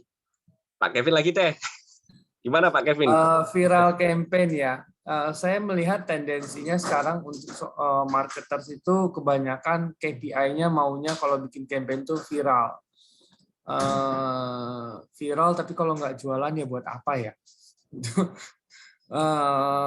Viral, kalau saran saya, jangan kejar viral gitu, karena viral itu susah, itu satu. Terus yang kedua, viral itu biarlah serahkan viral itu menjadi mainannya para konten kreator. Tapi kalau dari sisi brand atau dari sisi marketer lebih baik kita memikirkan cara-cara yang kreatif untuk fit into the conversation gitu, maksudnya untuk bisa blend in dengan tren-tren yang ada di market saat ini atau di social media pada khususnya, daripada mencoba create something new dan menjadi trendsetter gitu, karena itu akan lebih susah challenge-nya dan tentunya lebih mahal, akan lebih costly gitu. Jadi lebih baik kita mengikuti momentum-momentum yang ada dan memanfaatkan itu supaya ROI-nya, balik lagi ke ROI-nya ini supaya tinggi gitu. Karena bayangin kalau kita harus bikin viral campaign, cost-nya gede. Tapi kalau kita ngikutin, go with the flow, trennya sudah ada, kita tinggal manfaatin, itu ROI-nya akan lebih tinggi, jauh lebih tinggi. Gitu, Pak Glenn. Thank you Pak Kevin. Oke, aku mungkin mau tambahin dikit gitu. Silakan. Bisa juga dari itu, apakah produknya ini punya USP yang emang ada faktor viralnya. Misal nih, kita nggak usah, aku mau kasih contoh, aku kemarin lihat di YouTube nggak sengaja nih, orang hanya jualan Indomie gitu, hanya jualan Indomie 5.000, terus dia kasih kelebihan nih, kamu bisa beli, kamu bisa dapat es teh sepuasnya, bisa ambil sendiri gitu. Nah, Indomie dengan harga 5.000, kalau orang beli itu, pasti otomatis orang-orang itu orang-orang yang sebenarnya irit gitu loh. Terus dia kasih sesuatu yang bisa dia lebih irit lagi gitu loh. Dan ketika influencer itu ngerekam itu, karena emang dari faktor produknya itu emang memungkinkan untuk viral juga, nah viralnya itu akan jauh lebih sustain gitu, daripada yang viral, hanya yang viral dibuat viral, tapi nanti akhirnya turun lagi gitu loh. Sayang gitu. Jadi, kita belajar mungkin dari pedagang-pedagang yang di pinggir jalan itu, kenapa sih orang itu ramai terus? Jadi viral kan sebenarnya kayak membangkitkan orang itu untuk mau beli kan. Jadi kayak orang Indonesia kan biasanya gini nih, wah di warung itu lo rame, di warung itu lo rame, kayaan enak sih. Padahal apa menimbulkan mempersepsikan kalau produk, kayaan produk itu enak. Kenapa? Karena kita belum ngerasain itu. Mungkin ketika kita udah antri 2 jam terus kita coba, rasanya gini-gini aja gitu. Mungkin kalau viralnya jauh kayak gitu akan jauh lebih bagus. Gimana orang itu mengajak untuk beli, viralnya kayak gitu sih, gitu. Thank you Pak Bahtiar, terima kasih. Saya izin lanjut kembali. Nih, bagaimana menghitung kalau yang kita bayarkan untuk KOL itu efektif dan generate hasil yang diinginkan, misalkan engagement rate up to 10%. Gimana ya? Mungkin Pak Coki boleh bantu nih, Pak Coki. Bagaimana menghitung kalau kita bayarkan untuk KOL itu efektif dan generate hasil yang diinginkan. Nah, yang pertama menurut saya sih engagement rate 10% itu nggak tahu, itu kayaknya tinggi banget. Mungkin Pak Kevin bisa clarify ya dari TikTok. Tapi untuk dapetin ya kan? Kalau TikTok Pak, engagement rate-nya rata-rata di angka antara 15 sampai 20%. Tapi untuk sosial media lain itu terlalu untuk sosial media lain engagement rate 10% itu tinggi. Nah, seperti tadi sempat saya bilang juga, kalau misalnya di TikTok tuh engagement itu justru sangat menarik ya, karena memang itu yang dikejar kan. Nah, kalau ditanya gimana menghitungnya, mungkin bisa pakai kalkulator yang saya tadi bikin, atau balik lagi kita hitung ROI-nya aja dari investment, kita dapat angkanya berapa, result yang kita capai itu berapa gitu. Balik lagi menghitung yang kita berikan KOL tuh just like another marketing tools, ya ROI yang dilihat, return on investment gitu. Tapi kalau misalnya generate hasil yang diinginkan, yang kita berikan untuk KOL efektif dan generate hasil yang kita diinginkan, ya kita tinggal cek aja postingan kita yang menyangkut sama brand kita, itu kira-kira di-compare sama postingan dia yang standarnya itu seperti apa. Jadi kalau saya kadang-kadang lihatnya postingan dia yang setelah 2 minggu. Jadi jangan postingan dia yang hari ini ya, postingan dia yang 2 minggu yang lalu, which is itu udah mulai turun, udah down. Orang-orang juga udah nggak mulai ngelihat lagi, jadi disitulah kita akan tahu sebenarnya average engagement rate mereka berapa. Lihat misalnya 5-10 terakhir konten yang mirip sama konten kita, nah itu kita akan tahu engagement rate-nya dia berapa. Nah dari situ baru akan di-compare sama punya kita, tapi punya kita juga harus kita tunggu sampai 2 minggu dulu. Kenapa? Karena kalau misalnya belum sampai 2 minggu, biasanya kontennya itu masih ada aja yang ngeliatin gitu kan, masih ada aja yang nge-like lagi gitu, jadi angkanya nggak akan apple to apple. Jadi tunggu sampai kontennya jadi dingin dulu. Ini kayak channel masak ya, tunggu sampai jadi dingin dulu, baru nanti kita bisa compare nih antara konten yang kita create, KOL yang kita create itu dibandingin sama engagement rate rata-rata dia itu lebih baik atau lebih jelek atau sama aja. Nah dari situ dianalisa seperti yang tadi dibikin sama Pak Bahtiar. Dari situ dilihat sebenarnya itu konten yang ini works atau enggak, atau lebih baik konten yang B atau lebih baik konten yang C. Nah dari situ ke depannya diperbaiki. Jadi continuous improvement aja sih untuk ini. Mungkin mau ditambahin Pak Kevin atau Mas Bahtiar? Kalau saya jangan bergantung sama KOL itu 100%. Maksud saya jangan bergantung 100% itu adalah seperti ini. Bapak punya budget, let's say 1 juta untuk KOL misalkan. Dibayarlah 1 juta itu ke KOL itu, dan KOL itu bikin konten dan akhirnya udah jalan gitu. Udah, tapi ya udah selesai, Bapak atau Ibu tidak melakukan apa-apa. Alangkah baiknya kalau misalkan konten yang dibuat oleh KOL itu juga disupport dalam ads, entah itu di Facebook, Instagram. Semakin banyak channel untuk jalankan campaign itu semakin bagus. Jadi riset membuktikan bahwa multi-channel campaign bekerja atau memberikan hasil ROI yang lebih baik daripada single channel. Gitu. Jadi lebih enak yang omni-channel lah istilah atau multi-channel. Nah, kalau untuk biar engagement rate-nya naik atau generate ROI-nya yang tinggi, yaitu dibantu support dengan own channel yang Bapak atau Ibu miliki, dan juga dengan ads itu bisa kita bantu konten yang dibuat KOL itu reach dan awareness-nya semakin tinggi. Itu akan memberikan return of investment yang lebih tinggi juga. Gitu. Pak Coki. Mungkin saya mau nambahin dikit ya. Misal nih, teman-teman juga harus, misal teman-teman kan tanya nih, engagement di KOL berapa nih? Kalau saranku juga make sure juga cek sendiri gitu. Cek sendiri tiap postingan itu menghasilkan engagement-nya berapa, terus secara general akun tuh menghasilkan engagement rate-nya berapa gitu. Teman-teman bisa pakai salah satu tool yang gratis tuh IG Blade. Itu juga cukup powerful walaupun gratis gitu. Di akunnya itu dia engagement rata-ratanya berapa, per postnya itu rata-rata engagementnya berapa, dan growth-nya itu sekarang akun dia itu kayak gimana sih gitu. Itu di TikTok bisa, di IG juga bisa gitu. Habis itu saranku, misal nih si KOL ini ngepost iklan nih, aku nge-endorse mau nampilin iklan ini. Saranku iklannya itu kalau bisa teman-teman itu arahin ke ada tracking ke website gitu. Misal, buat teman-teman yang mau beli produk ini silakan kunjungin website ini ya gitu. Misal di situ teman-teman pakai tracking nih di UTM. Oh, ternyata dari KOLA ini hasilin visitor segini nih. Nah, dari visitor segini teman-teman mungkin bisa kadang-kadang kan kasih voucher juga nih. Oh, voucher misal dari KOL itu vouchernya kodenya A. Oh, ternyata dari KOL itu ngasilin visitor segini dan ngasilinnya lead-nya segini dari voucher tadi. Jadi per step-nya tahu nih teman-teman gitu. Sudah, mungkin ada tambahan. Sudah, terima kasih Pak Bahtiar, Pak Kevin, Pak Coki. Saya lanjut lagi. Oke. Nah ini, kenapa banyak brand besar yang pilih KOL nyentrik, padahal brand image-nya tuh kurang bagus. Contoh Keanu, apa berpengaruh terhadap brand-nya enggak? Ini mungkin yang saya coba deh minta tolong Pak Kevin mungkin bisa bantu jawab nih.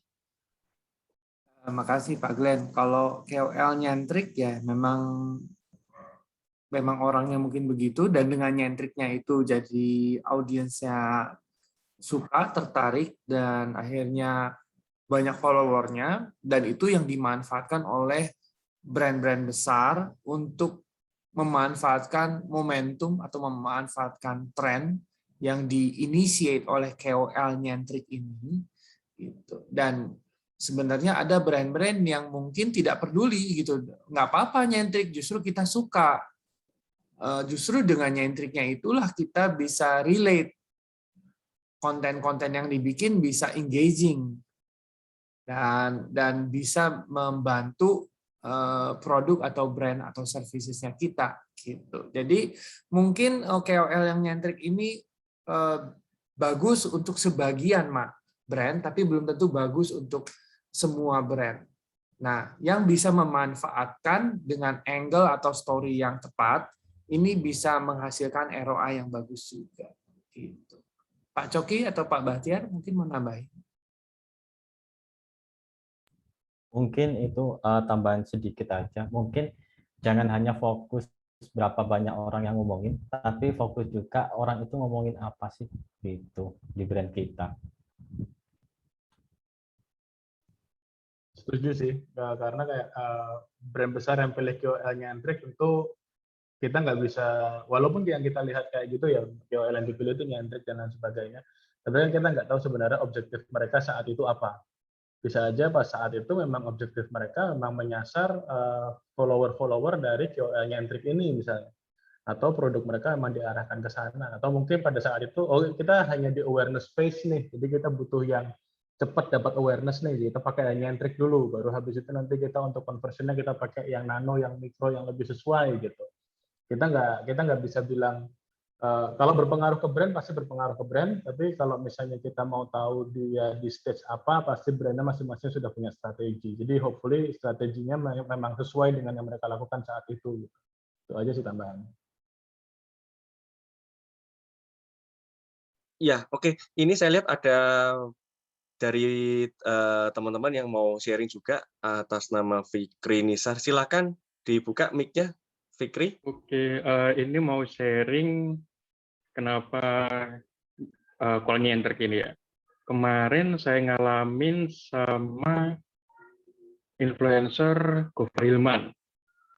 Nah itu, Gofar Hilman kan kemarin kita campaign sama dia, pas di hari itu juga dia kena masalah, gitu.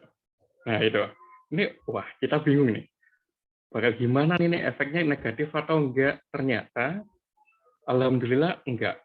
Emang mungkin ya memang personalnya dia, tapi untuk brandnya ya karena kita udah cocok sama dia as cowok, brand kita juga cowok, jam tangan cowok gitu, nggak masalah sih. Untuk kembali lagi ke minat awal kita, tujuannya brand beda-beda gitu.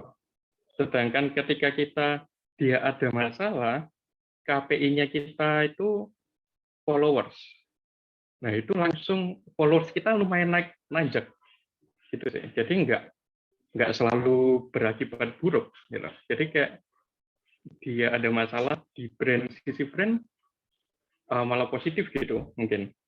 Jadi nggak terlalu buru-buru banget gitu sih. Jadi untuk ya lebih aware sama itu influencernya juga.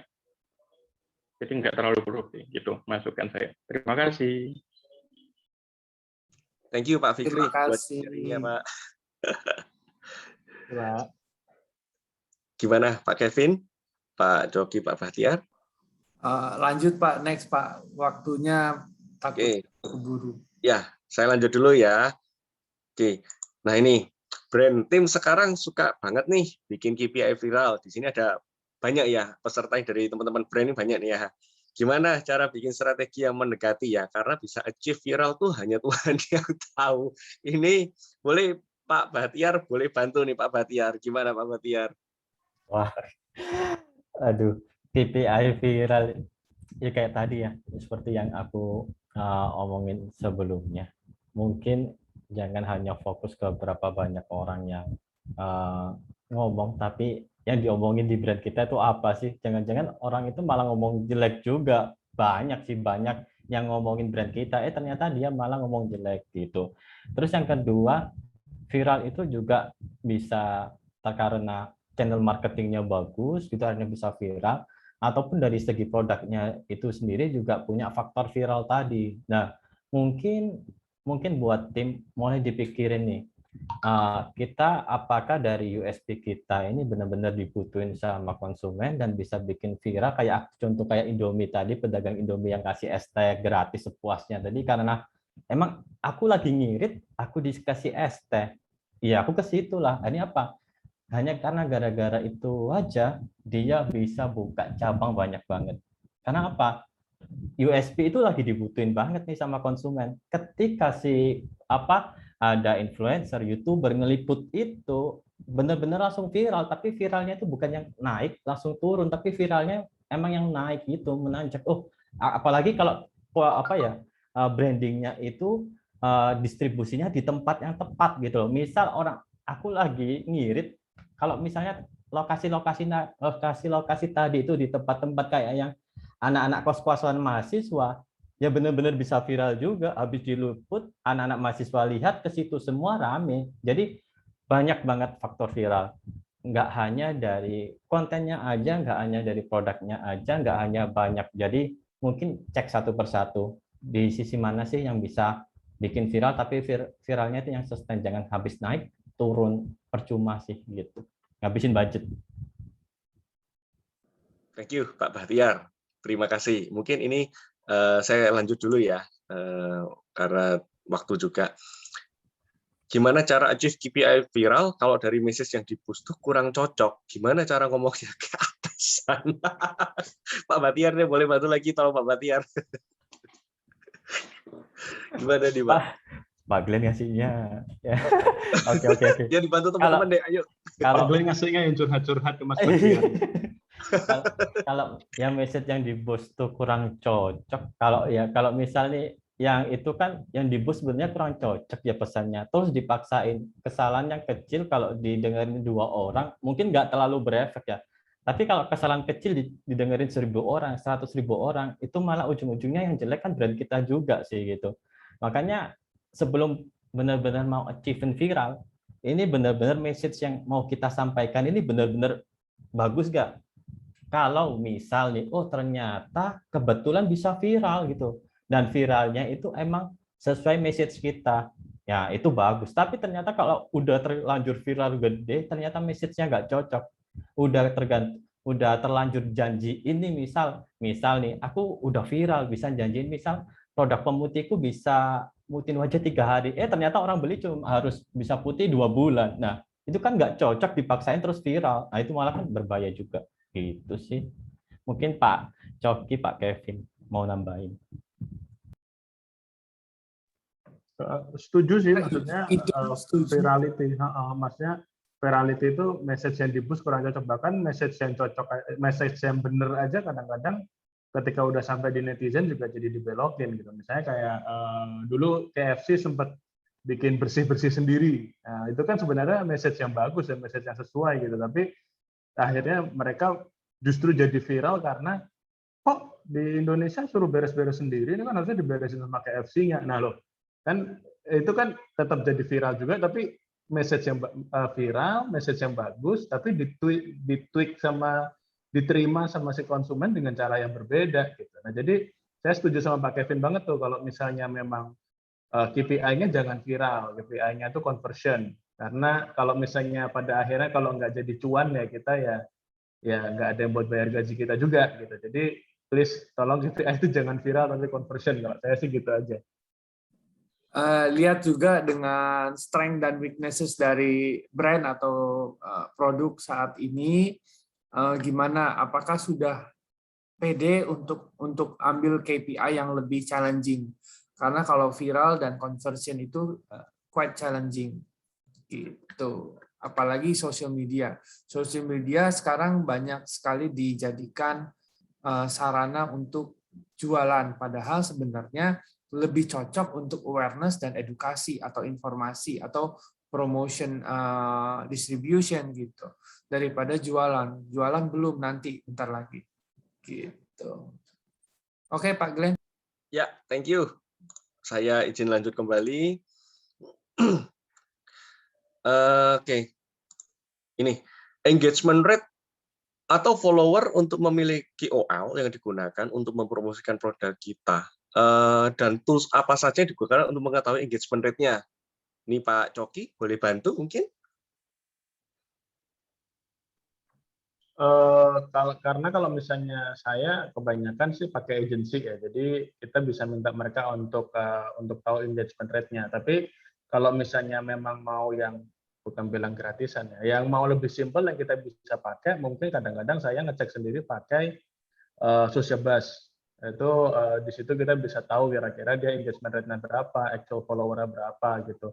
Itu salah satu tools yang bisa dipakai sih kalau misalnya kita mau coba untuk ngecek sendiri. Nah, kalau engagement rate-nya berapa atau follower-nya berapa, nah itu balik lagi ke strategi kita. Kalau misalnya memang kita mau ngejar pindah dari awareness dipindah ke consideration dan lain sebagainya, kita harus pakai berapa gitu. Ini yang ngomong kamu. Itu sangat harus disesuaikan sama yang kita punya, sama strategi yang kita punya. Tapi toolsnya sih bisa pakai, kalau saya sih pakai social buzz. Mungkin Mas Bahtiar lebih tahu tools apa aja yang bisa dipakai lagi, Mas. Kalau saya pakai EasyBlend tadi sih, karena bisa di TikTok sama di YouTube. Kalau EasyBlend itu bisa tahu si akun ini yang mau kita endorse nih per hari itu naik followernya berapa, turunnya berapa. Habis itu engagement rate-nya itu nggak hanya per akun, tapi bisa per post gitu. Jadi detail. Oh, hari ini dia dapat engagement rate segini, kemarin dapat engagement rate segini, kemarinnya segini. Terus kalau secara keseluruhan akun itu segini. Jadi akan bisa tahu nih. Oh, bisa aja karena dulu aku masih senang-senang, masih bagus, aku dapat masih rajin nge-post, engagement rate-ku bisa sampai 30% nih. Ternyata karena udah gede, udah sibuk ya, udah banyak endorsan, engagement-nya jadi cuma 2% atau bahkan 0, gitu. Tapi yang ditunjukin ke klien misal yang gede tadi itu kan juga bisa. Jadi saranku Maxer juga bisa tadi pakai IGBlend tadi. Dia ini benar-benar nunjukin yang engagement rate sekarang enggak sih gitu. Jadi itu bisa per post, bisa lihat kenaikan follower naik turunnya juga, dia bisa nge-following juga, nge-unfollow juga kelihatan gitu. Sama ada satu lagi Pak Bahtiar, analisa.io itu juga. Oh ya. Itu untuk IG sama TikTok.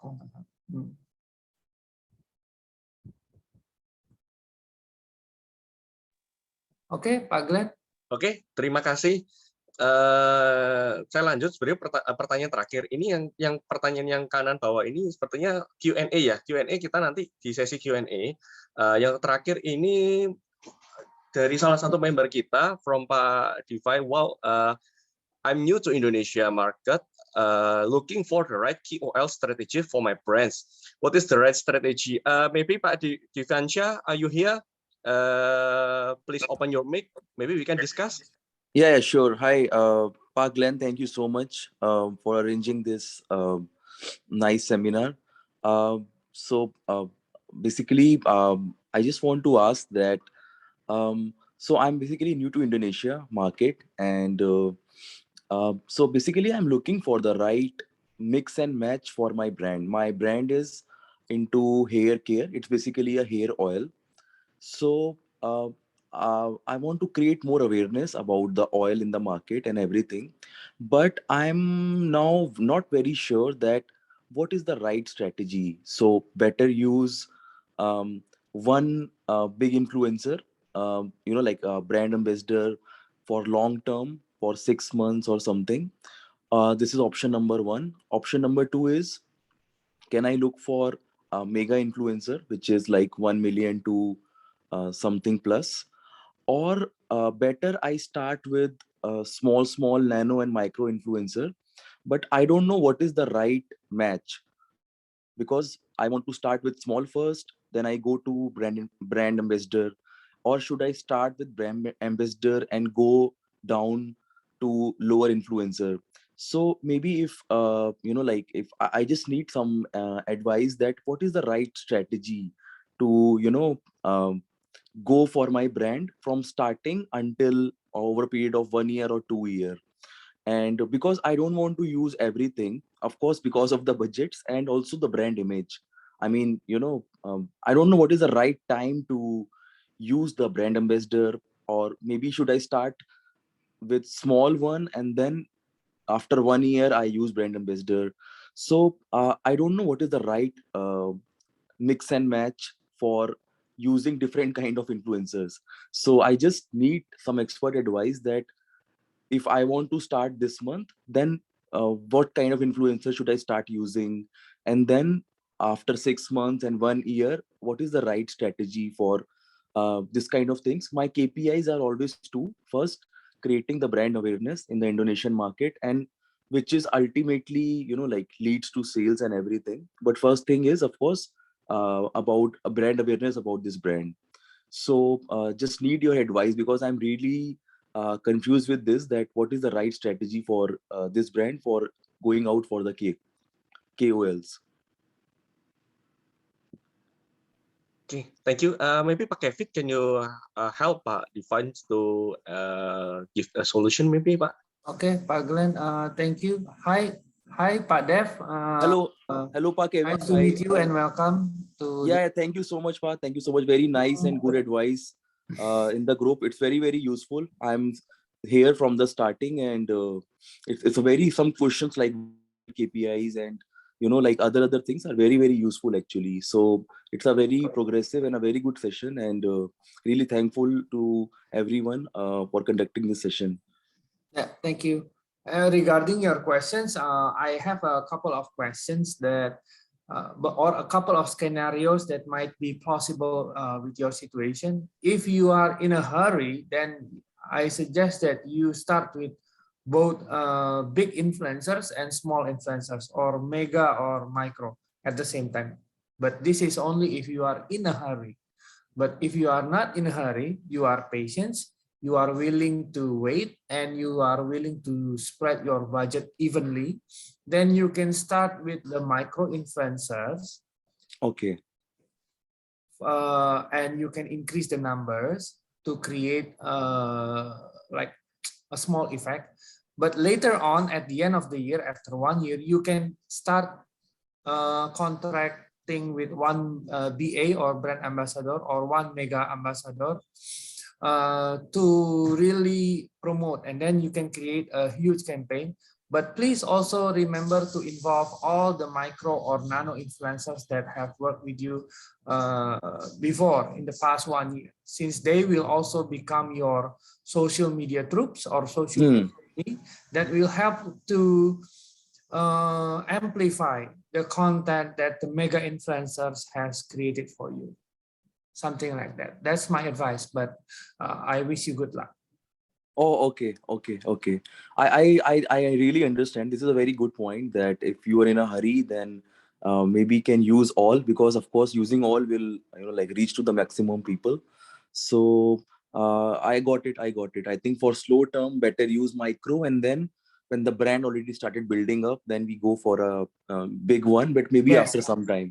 Yes, Not hopefully what I'm trying because is you need to the create a social, like a snowball effect of marketing. Snowball effect is you start small, but then when it's get big, you just only need to give it a little bit of push to let it roll. Yeah, actually what happened is that I'm ready to spend budget for the big one, but I'm not really sure because the big influencers have very big budget. So if I use, it's like putting all the eggs in one bucket, and if I do for this and then if it not works, then I don't know like where I stand. So I think it's a good strategy that better to use the small one, create the snowball effect, and then maybe at the right time when your sales is up and everything, then go for the bigger influencer. Maybe at that time you are more confident and everything.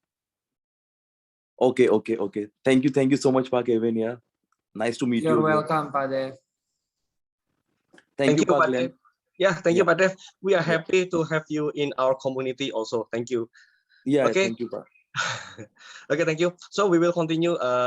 Kita akan lanjut ya ke diskusi selanjutnya. Nah, untuk pertanyaan.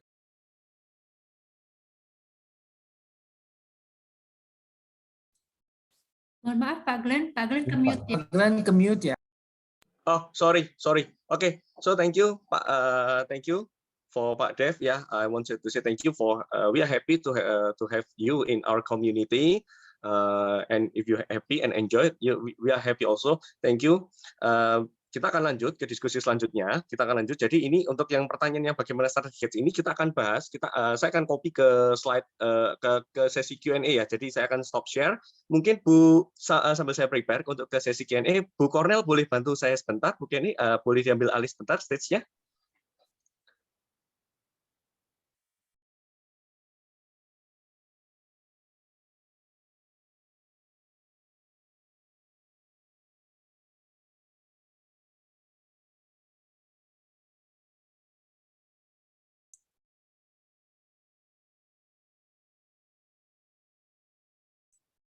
Oke, setelah ini Pak Glenn akan membacakan satu pertanyaan atau beberapa pertanyaan yang diambil dari Menti ya Pak Glenn.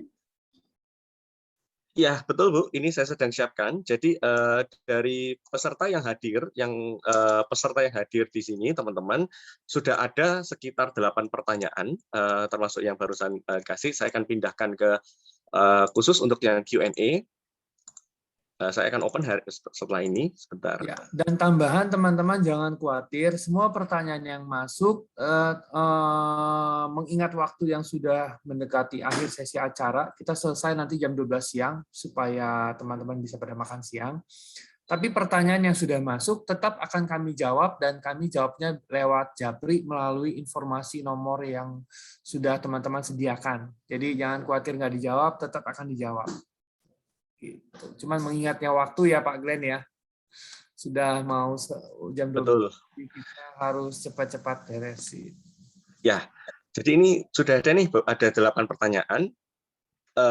Saya langsung buka ya. Pertanyaan pertama, halo, saya Albert dari Barata Indonesia. Saya mau inisiasi digital marketing di kantor saya, yaitu komponen pabrik gula dan penggunaan digital media sangat minim. So what I must do? I need guidance. Mungkin Pak Kevin atau mau Pak Albert diundang?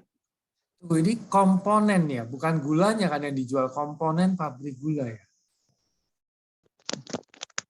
Ada Pak Albert di sini? Halo, ya. Ada saya. Ya, terima kasih Pak Glenn, Pak Kevin, Pak Baktiar dan Pak. Untuk lebih jelasnya, kita jualan komponen dari pabrik gula. Komponen pabriknya, Pak. Bukan gulanya.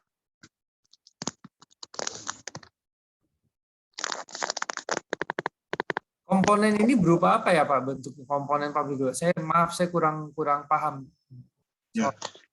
Jadi kalau di bisnis kita itu adalah fabrikasi, kayak manufaktur, komponen pabrik gula. Jadi kita sifatnya membantu pabrik gula dalam tetap produksi, karena di setiap tahun pabrik gula itu kan selalu giling tebu, giling pabrik gula lah. Kita hadir di situ tuh untuk membantu maintenance dan juga penggantian komponen-komponen yang rusak atau udah consumable seperti itu, Bapak. Cuman sifatnya industrial dan apa ya? Halangan saya untuk inisiasi ini adalah proses bisnis ini itu ternyata tidak melibatkan sama sekali digital, Bapak. Jadi pendekatannya selalu historis. Jadi karena di perusahaan saya PT Bharata Indonesia itu pemain pabrik gula dari zaman Belanda dulu memang. Dan sampai sekarang masih dipakai karena alasannya historis begitu. Nah, sedangkan untuk saat ini banyak pabrik-pabrik gula dari swasta, bukan hanya BUMN juga, tapi juga dari swasta juga yang baru bermunculan yang mungkin tidak tahu PT Bharata karena baru muncul. Nah, saya ingin menginisiasi menggunakan digital marketing karena saya yakin, karena kita sekarang Indonesia itu kan lagi demografi penduduk ya, jadi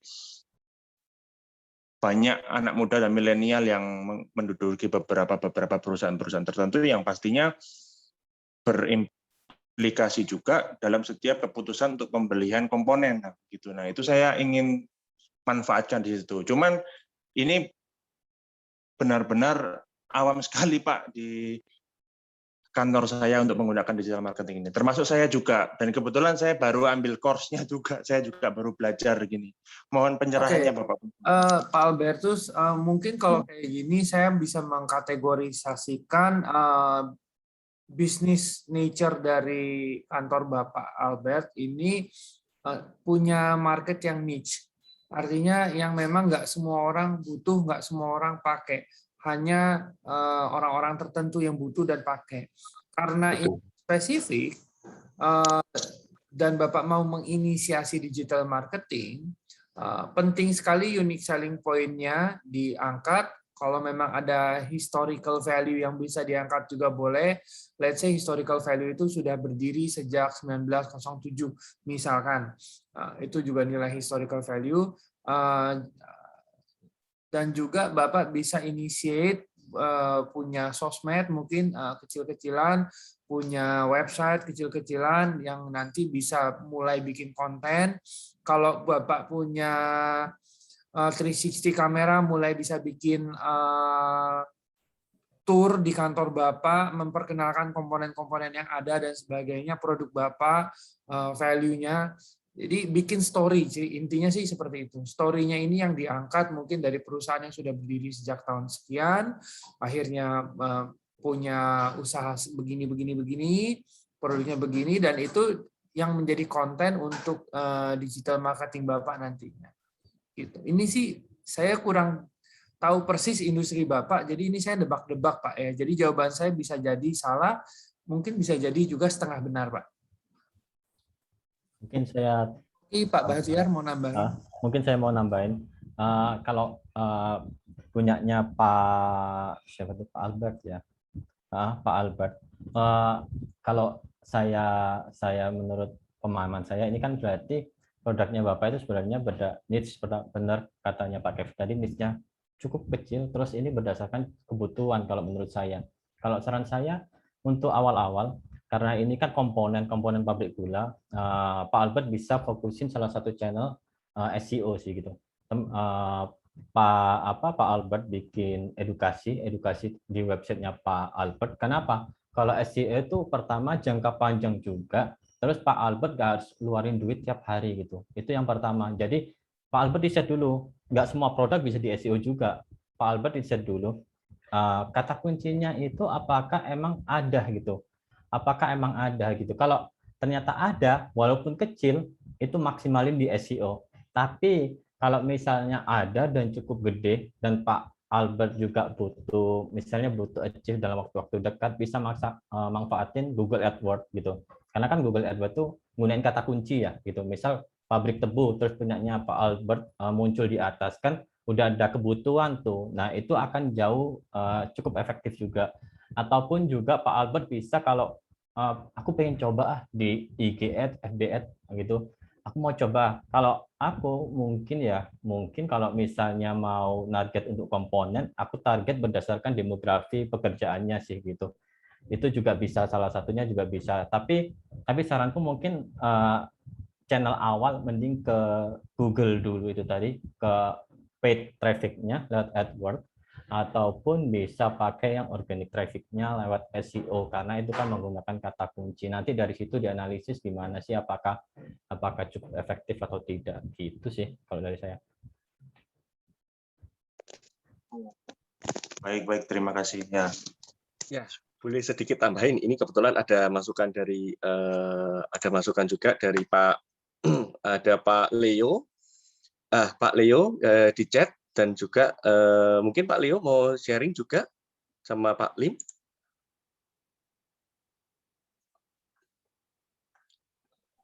Atau enggak apa-apa, mungkin kita selamat siang untuk Pak Albert dan rekan-rekan yang ada di MIC sini. Terima kasih untuk kesempatannya. Mungkin dari saya bisa memberikan encouragement kepada Pak Albert bahwa B2B nature business yang saya lihat dari Pak Albert di Barata ini, apakah bisa menggunakan digital marketing untuk kebutuhan exposure dan lain sebagainya? Bisa dan harus menurut saya, dengan zaman yang sudah mengarah ke digitalisasi, di mana awareness itu cepat atau lambat akan dimulai dari bukan hanya relasi. Kalau B2B kebanyakan relasi yang menentukan kesinambungan daripada penjualan. Tapi ke depannya saya malah melihat kedua-duanya mempunyai bobot yang penting. Oleh karena itu dari saya, sebagai dengan pengalaman saya di Volvo alat berat, Volvo bus, Volvo trucking yang tadinya cukup lemah di Indonesia dalam hal digital marketing ataupun engagement digital dengan community, menurut saya akan Bapak dapatkan benefitnya dengan mengoptimalkan digital marketing. Caranya gimana kalau belum pernah? Paling gampang, Pak. Yang pertama-tama yang Bapak bisa angkat adalah awareness atau mengangkat daripada brand Batara atau Barata itu sendiri, Barata Indonesia itu sendiri, beserta produk-produknya. Bila Bapak punya produk dengan brand tersendiri, misalnya Barata, distributor dari produk apa, diangkat dulu itu, awareness brand, produk. Lalu selanjutnya diangkat mengenai product knowledge daripada function atas produk-produk yang Bapak jual atau Bapak distribusikan. Nah, dari situ selanjutnya nanti Bapak akan mendapatkan sendiri feeling-nya sampai sejauh mana akan mendapatkan respon. Pertanyaan-pertanyaan daripada audiensnya yang akan didapat nanti Bapak akan lihat sendiri. Lebih kepada informasi produk function yang dibutuhkan atau engagement, atau bahkan ada hal-hal lain yang tadinya tidak terpikirkan. Kita mulai dari mana, Pak? Bisa mulai tadi yang Pak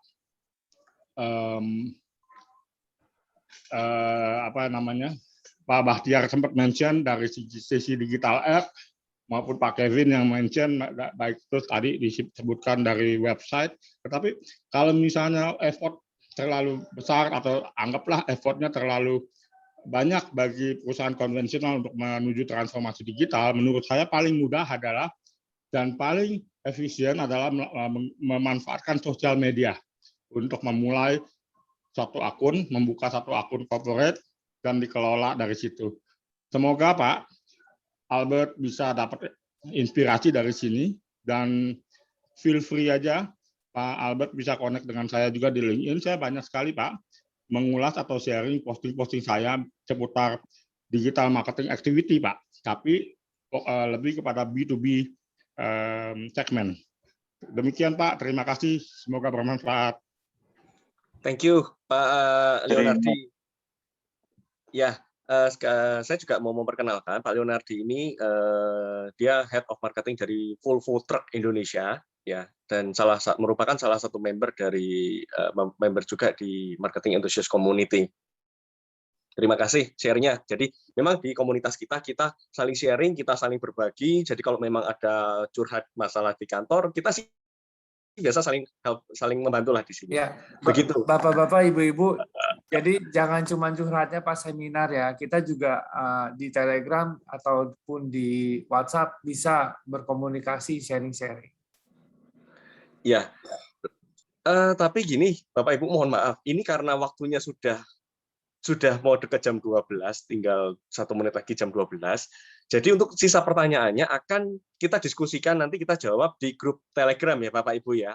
Jadi akan kita jawabkan di grup Telegram, kita akan sharing di sana. Jadi mungkin sebelum mengakhiri acaranya, kita mau sesi foto bersama, mungkin boleh dibantu open cam sebentar, kita mau sharing sesi foto bersama.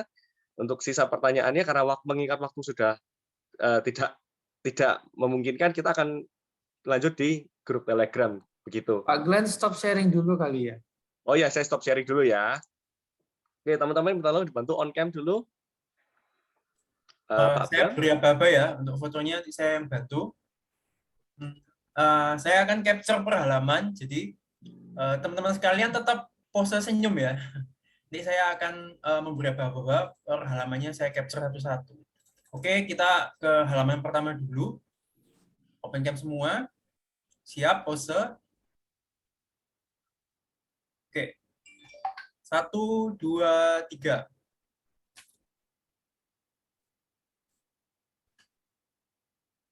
Oke, halaman pertama sudah. Halaman kedua. Teman-teman bisa tetap siap-siap ya. 1, 2, 3.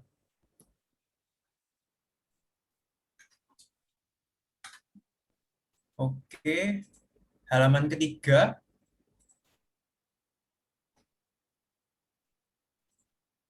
Ya. 1, 2, 3.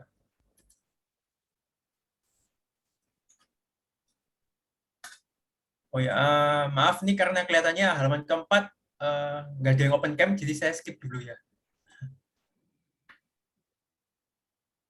Oke, terima kasih Pak Bram buat bantuannya. Terima kasih. Teman-teman, jadi acara siang ini kita akhiri. Untuk pertanyaan yang belum terjawab akan kita jawab nanti dan kita share di grup Telegram. Grup Telegram, oke, sebentar saya akan ketikkan di sini ya. Sebentar saya akan bantu ketikkan di sini untuk grup Telegramnya. Jadi untuk closingnya kita terima kasih sekali lagi kita atas nama panitia teman-teman Marketing Enthusiast Community. Terima kasih atas kehadiran Bapak Ibu. Ini sebentar saya share chat di sini. Nah, itu saya share linknya untuk grup Telegram. Ya, jadi kami atas nama Organizing Committee dan Steering Committee dari Marketing Enthusiast Community, kita mengucapkan terima kasih. Thank you. Sampai berjumpa di acara selanjutnya. Dan kalau mau sharing-sharing di grup Telegram, kami juga open, boleh kita bisa diskusi di sana. Ya, terima kasih. Sampai ketemu di lain kesempatan. Thank you. Terima kasih semua. Terima kasih semua. Ya, good luck Pak. Thank you. Thank you. Terima kasih. Terima kasih semua atas ilmunya. Makasih banyak. Thank you. Thank you ya Pak Kevin, Pak Coki, Pak Batiar. Terima kasih. Terima kasih semua. Terima kasih semua. Ditunggu event berikutnya Bapak-bapak. Terima kasih. Terima kasih, thank you. Pak Glenn, Pak Kevin, saya telat gabung, bisa diulang? Aduh, suaramu kenapa gue serak banget? Pelanggaran nih Mas Agung. Iya, Pak Agung lagi sakit ya? Iya, lagi sakit Mas. Suaranya. Iya, lagi batuk parah lah, radang gitu. Iya, maaf, nggak telat banget sih ya. Lumayan lah, bisa ikut ditanya jawab tadi. Semoga lekas sembuh dan lekas sembuh Pak. Amin, amin. Terima kasih Pak. Yuk kita ulang yuk. Mulai ya, seminar kedua ya. Keren. Itu loh Mas Agung, kalau mau seminar kedua, Pak Kevin minta $500 per jam tuh. Iya, makanya.